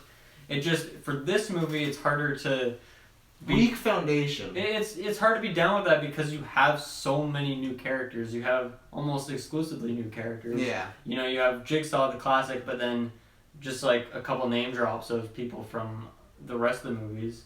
Really, like honestly, barely even that. They say Jill's name once. Yeah, no Gordon, no Hoffman, no Amanda even. That's the one I'm surprised. Even if because they keep saying like, oh, it's 10 years after Saw 3, I thought, oh, Amanda may get a show, but they just said he had other people working with him. They just say that, and that's about it. And that's the same thing too with this whole continuity. We talked about it there. Like Eleanor has the saw that Gordon used to cut off his leg. So again, I feel like they are insinuating that this is a different type of timeline thing. Yeah. But if it's not, then it's just like, okay, so yeah, honestly, that's a really big question for me. Yeah, how did she get the saw? How did she, like, what is that saw? Is that, like, what saw is that? I would assume, just because they showed it and we have no other experience with another saw, right? Yeah, I really want to know, like, maybe she just bought it off JigsawRules.com. That we laughed so hard. The fact that they put Jigsaw Rules, like, just think of anything. Like you even said, Saw Freaks is a better thing. Jigsaw like it's just like Jigsaw Rules. It's like that's something that like Hunka would come up with. Oh, I mean, they came up with Zack Snyder is God.com. It's pretty much the same thing. It's a great site though, so you know. Do we have anything big overall to add? I don't have much to add on the cops because they are all just kind of cookie cutter. I like that I can't remember. Let me find his name. What is the guy working under Halibut? Lee James. I think James? Was his character name Lee James? No, what? No. No, that's not Lee James. He's literally like not. Anyways, whoever. The thing that I laughed was, which also, Detective Keith Hunt. The thing I also laughed, I'm on IMDb. When we started this podcast, it was at like 7.3 rating. And there was 7. Then I just refreshed it. That's 6.9. So it's dropping quick on IMDb. Yeah. It's gonna drop. Only 1,000 reviews so far, so just wait. 1,000 but 6.9, that's pretty good. Yeah. But I laughed that he was he's like, I'm internal affairs when they talked about it. I was like, I got Gibson flashbacks, like, oh man, he probably knew Gibson in the life because Gibson was internal affairs, right? Yeah. So I thought that guy was pretty decent. He just disappeared though in the movie. Oh yeah, I mean story wise doesn't make a whole lot of sense, but I thought like acting wise relative to the other stuff around him. He was actually I think he was in Heroes Reborn, another really garbage show, but he was alright in that. Yeah. So, yeah, I feel bad for that guy because, I think he has potential, but he's so far seen him in 2 things, and they were not good things. No. So. Yeah, no, I don't have anything main to add. We talked about John. Yeah, I don't think I have anything main to add. I'm ready for overall unless you guys have any other big points to throw out or anything like that. Just because we kind of glossed over it, but... the reveal that Logan was up there with a sniper rifle, and he's the one who put that magical bullet into then Foreman Hank or whatever the fuck his name was. No idea. Like to me, oh man, that was just so over the top. If you hadn't seen it, you need a refresher. So it's the scene where all the cops, it's like I said, Halloran, they're all like shoot his hand, and he gets shot in the chest, and they at one point go like, who shot him in the chest? Like, oh, none of us did. So literally, they're on a rooftop with this guy. Yeah. Literally just the rooftop behind them. It's not even that far away. Behind them, like maybe like from distance, like a block away, he is on the rooftop with a sniper. And that's where this felt like Jigsaw and Saw sometimes always feel so, suspended of belief. But this was one of these like eye-rolling moments. And maybe it's just because I'm older, but this just felt like lazy. And it doesn't really... work because I'm gonna go right back on. I was just talking about Keith and how I like that character, but why would he like trust? Because at one point Logan says he's trying to like frame Halloran. He's trying to get him to believe that Halloran's a bad guy, and he says, Halloran. "Who is the guy who took that shot? Who is the guy who put the bullet through his chest?" And he's like, everyone was thinking about where everyone else was aiming, but no one was thinking about where Halibut was aiming. But then, like, how would the character of Logan known about that scene? Like, how would he have known what went down there? Well, right? Because that kind of thing wouldn't be on the news because it's the cops fucking up and shooting and killing a guy for no reason. Like, they wouldn't put that they were just on like, the news. He was a dangerous individual. So that should have been a clue to him, like, hey, this guy knows more than he should. I mean, I guess you could say, oh, well, they told him because obviously they were telling him a lot of things. Yeah. But they're also very suspect of him, like, for no reason, just out the gate. So I don't think they would have trusted him that much. Yeah. Right? Well, maybe if they make Jigsaw 2, they'll do the classic and Keith Hunt will come back. Keith Hunt? Yeah, and that was the other thing, too, when they kept talking about his wife. I was like, oh, for sure I thought he was Jigsaw because it's gonna tie into Halloran and the wife and everything like that. So they talked a lot about that because Keith kept bringing up right. Like we also didn't talk about that trap where Halloran got turned into a fucking octopus. That's where the CGI awful. That was something else. They should have just done something where it was blades or something like. I felt, and I didn't talk about this on much. Like even when they touched the saws and the stuff, I felt like the gore was really low. When you see like Mitch get ripped up, like it's kind of off screen and out of focus. Like I felt like they almost, and even then, like Halloran at one point, like he's like you mother. What was this movie rated? Like PG-13? It's rated R. I felt like they were trying to go for a PG-13. I don't even know if there was a single swear word in this movie. There may have been a fuck, but that's why when he said like "oh mother," I was like, "Oh yeah." But it got cut off. He didn't say it, so I felt like they were trying. Oh, that scene was also really weird. Like how he was talking to that guy, and then he just like got a phone call. Like I don't know, just weird. Generally, like the dialogue and like the scenes and how they were created just didn't. I don't know. They seemed fabricated. So. Yeah, but no, not good. That's Squid Game. Do you think? So Logan, he was what would you call him? Not a forensic. He was a surgeon. He was a surgeon. So I guess. What does Dexter do again? Well, he's a blood sparing analyst. Which I don't think that title exists. I think that was fabricated. Probably. I think he's on that Dexter level where like I guess he was a doctor, but now he's just like really good, so they bring him in for like special things. So in Jigsaw 2, he's gonna be the detective. Is that how it works? It's kind of like Hannibal. Like Hannibal's a fucking therapist, but they're like, this guy needs to be brought I see in. what he's doing though with Hoffman. Remember Hoffman in Saw 3 is like a forensic analyst and then like he was a detective. Yeah, he'll be Detective Logan and be like, yeah, I've tried out for the force and honestly, like, shot your psychic I feel like skills. the cop, like, because even Keith, he's like on with internal affairs, but he's like, oh, I'm a detective now. He's just like brought like. You can just go work wherever you want. You don't need any prerequisites. I can picture, Logan and everyone, they're watching the Saw movies and they get to the one, Saw 6, they're like, oh, Logan's like, that Hoffman scene, I gotta have a scene like that. I got the perfect idea. No. Get me up on the roof with my sniper rifle. It didn't have the same effect, No, Hoffman is very personal with the close knife, Coffee. Boom. So that's I miss Hoffman, man. Yeah, R.I.P. It's been so long. Dylan, what are your final thoughts about Jigsaw? Yeah. And do you want to see more? Do I want to see more?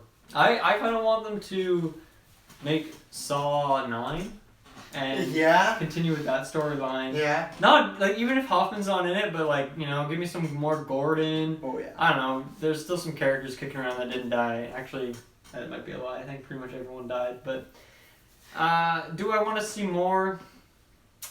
I'm not into this character right now, the character of Logan, but there has been characters in the other Saw movies that have grown on me over the course of more movies. Mm-hmm. So, I don't know, maybe down the road, maybe he'll be a really good character, and then we'll retroactively, as the Saw movies do, like make this one better in time.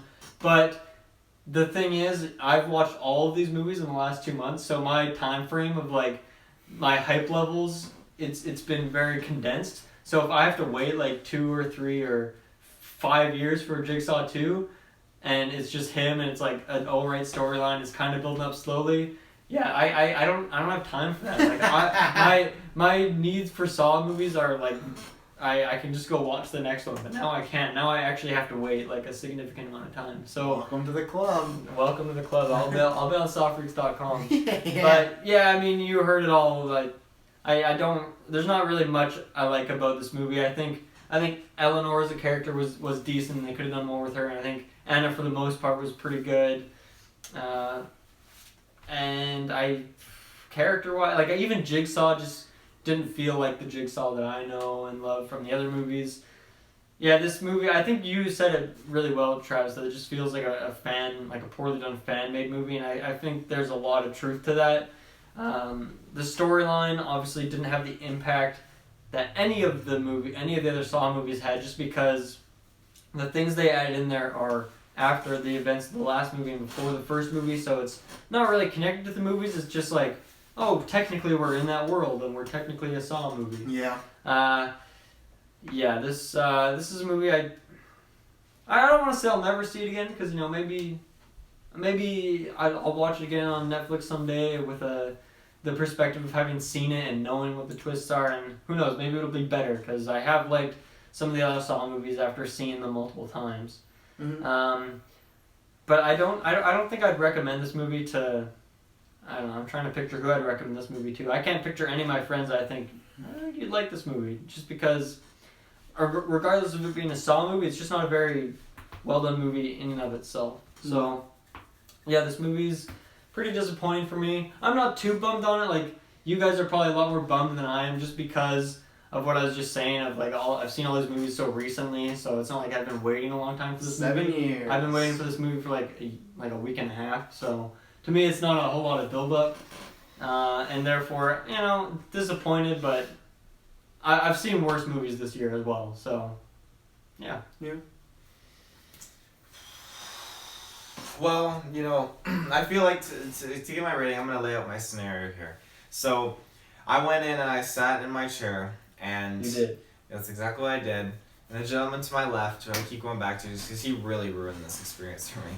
You're calling him a gentleman. Was he really a gentleman? He was not. Yeah, he's He like a was not. sarcastic. He was a gentle boy. Taylor once, A gentle though, boy. do not feel bad for him because he Don't once... say gentle boy. That's that's really bad.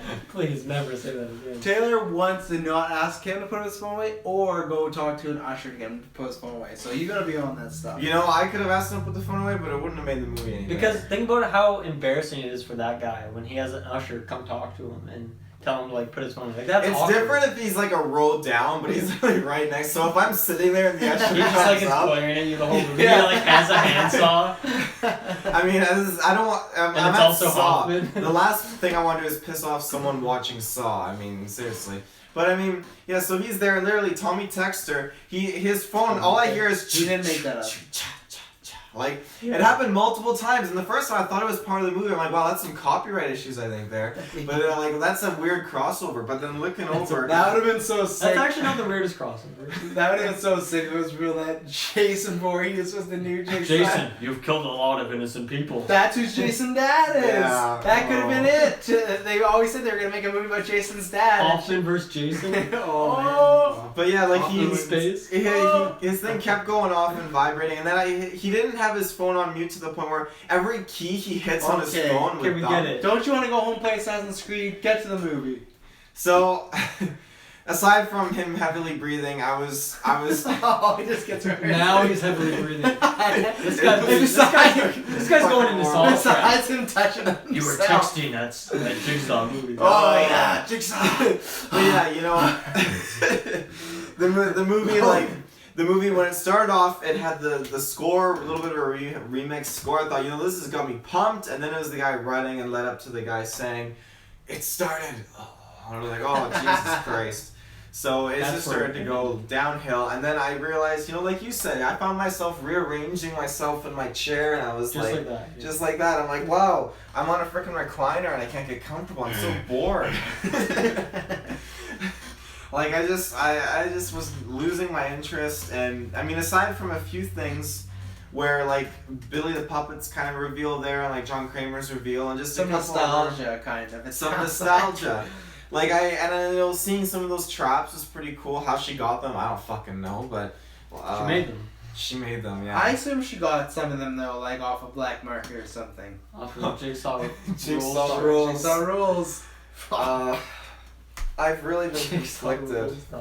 I mean, it was worse, because when I went to get my game, hearing people talk about it and talk about how hyped they are to see it, I'm not even kidding.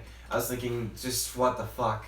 Well, you should have warned them. They could have saved them $14. I just saw it. It was awful. No, I wasted my money. They should too. Oh, Get that Jigsaw too.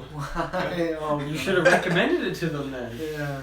You should have interfered. So then I'm interested in this, Taylor. What is your final score on this film? Are we getting a history-making podcast right here? I feel like I really need to watch it again. Oh, And don't give us that. Don't cop out. You don't need to watch it again. What do you On need to your watch it again first for? initial review or your viewing, what would you give it? What do you need to rewatch it for? Okay, well, If you have a question, we can you answer. saw what I told Jessica, right? She's like, where does this rank on like the Saw things? And I was like, Yeah. Don't do that for the viewers. It made no That fucking made sense no at sense all. You Really? watching- That list? I thought it made sense. If No, you were to watch no. the Saw retrospectives, I mean, you got Jeff first, Sing, I was there in the the room with you. blind hanging guy, shit, and then Jigsaw, possibly. But So those are all Jigsaw's characters that you last like, though. Yeah. I mean, out of all the movies, So you yeah. like all these things. Okay, two things. I don't know. It doesn't make sense. Before you give a final rating, did you have a favorite character in this? Because we debated that of if there's one character you extremely like. Because you usually do in terrible movies. You're like, oh, but I really connected to so and so. Was there one character? No. All the Wow. other, I didn't connect to anyone. So then, what is your rating? Well, before I give that, I'll just say quickly, I didn't connect to the characters because unlike the other movies, they didn't have that development really. So, but I mean, my rating, oh, fuck. I have to say it's just like I'll say it out like I will have to see it again and all that stuff. But now as it stands, I'm gonna give it like a 3.9. Oh, wow, ladies I- and gentlemen. He has never 3.9. failed anything on this podcast. The lowest before has maybe been like a 6 out of 10. He's even... Where are these 3.9s coming from? Yeah, true, but The still, Billy the history Puppet. making. Okay, yeah. Billy the Puppet was solidly like The it was like music, 2 yeah. points. I love that. Wow. John Kramer was like that was the whole point. Kramer. Like it was great. Like just then I'll give like 0.9 was the intro build up. I was sold. That this movie was gonna be great. But then the whole everything else was just Did you not like the John Kramer stuff though, where it was like, oh, his blood got mixed up with The Apprentice? Wouldn't that bring that down a bit? Because you made it sound you're like, oh, I didn't like that. I Kramer like the part where you get to see him take the hood off. That's Oh, the part I like. nice. The other stuff, The Apprentice, no, fuck that. Take that hood off, baby. Yeah. stuff. Well, that's history making. Wow. That is. Taylor's history. failed the movie. This is gonna go on forever now. So, yeah, I've said. And he's gonna buy a PS4 all in the same day. Yeah. Wow. Oh, walk. Are you okay? Is there a Taylor? full moon out there? Are you okay? Are you okay? Yeah, I've said a lot of stuff. You've been known. Yeah. Terrible characters, terrible twists, and that's where when they talk about rewatching, I don't need to because I think majority of the twists, if there was 5, I got 4 out of the 5, so it's predictable. I don't need to rewatch. But oh, from this perspective, no, I saw it from that perspective. Yeah, terrible new Jigsaw. Fuck Logan. Like he's now my least favorite character next to Gibson because I'm sorry, like. Like, wait, Gibson's lower or who's lower? They're tied. They're tied because at least Gibson just like gets killed off. He's gone. This guy, this is supposed to be taking us to the future. Amanda had a good hook. Gordon had a good hook. Hoffman, who even was little, still that hook of hey, he's a cop, and it all made sense. Like there was, like I said earlier, a strong foundation to build on. This is not it. What it did worse is. For me, it hurt some of the Saw franchise, and it really hurt John Kramer. Like I said, if you want to make it work and say this is new continuity, great for you. I'm not going to do that. They didn't tell me that, so in my mind, this is fit in there. They just tried to Jimmy rig this into a puzzle that did not. Jimmy. They didn't. They did not fit. Jigsaw is all about cutting puzzle pieces. Maybe the director should have cut their own puzzle piece and made sure it was even size because this movie is not that. This does not fit anywhere. Awful from score, no memorable traps, no memorable characters, no memorable kills, nothing memorable. This is what I said. I'm retraining. This movie felt completely unnecessary. It just felt like they won a cash grab. We'll bring Jigsaw back and make it because all the trailers play off the old franchise of like he's been gone. It's been 10 years. So don't give me the fucking shit of like, oh yeah, like this is new continuity. No one said that. So fuck you. If anyone comes at me in the comments or Saw Freaks. Fuck you, because that Sounds was like Ryan. that was Fuck you. Yeah, that was not put up to grabs. They did not say, "Hey, this is a new franchise." Okay, we get it. Okay. Yeah. Sorry, I You said that 3 times now. like I said for Saw versus Saw 7, I dislike it just the same as much as anything. I would give it a 2. I'm trying, and that's why I think it might be worse than Saw 7 for me. I'm trying to think. I'll give it a 1 because I like seeing Tobin Bell back. For me, this is worse than Saw 7 because in Saw 7, Jill dies twice. True. Yeah.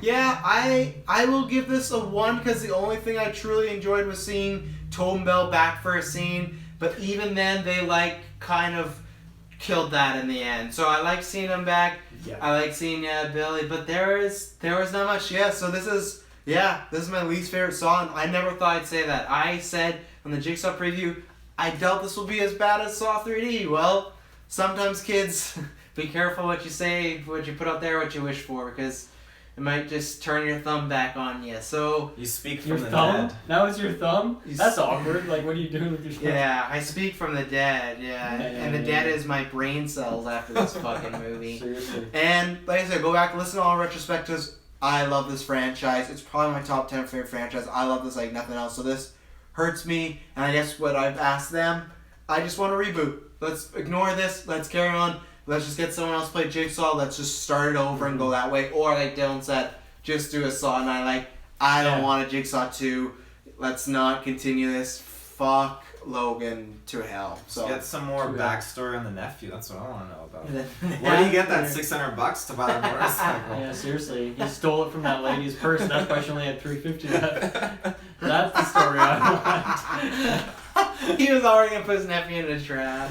That's why he's mad. It's because he wanted to kill his nephew, not have some other guy. That fucking scene when he gets We're gonna make a He meme got of that. smucked. yeah. Yeah, he got straight smucked. Taylor, are you okay? I think so.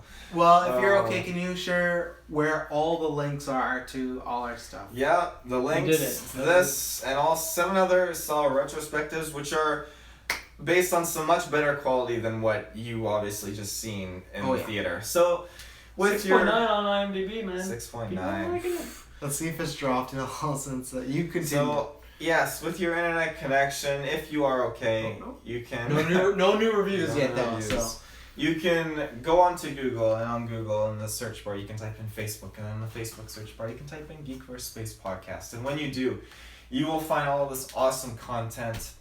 And excuse me, you're gonna be blown away. I mean, we got so much stuff, and I mean, so much more stuff coming. We got Rod or Not episode. how is Jigsaw fucking 44% on Rotten Tomatoes? Are you fucking kidding Give me? it another Fair 2 enough. hours. Yeah, because they didn't review it for critics. There's been 9 reviews, 4 are fresh. Like, what are these people saying?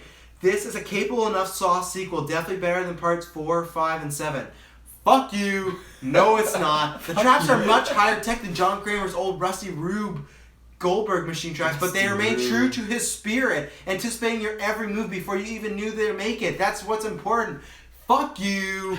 Like this one I told Dylan off air. Respectful of its fan base. Suck it. Fuck you. No, it's not. It just ignores a bunch of other films. The cast just about sells it all, making this brisk runtime flow by. You'll wince, you'll while away 90 minutes, and you'll struggle to work it all out. But what do you expect more from a Saw film? How is that? How does your lasting statement say, what do you expect from a Saw film? That's a fresh review?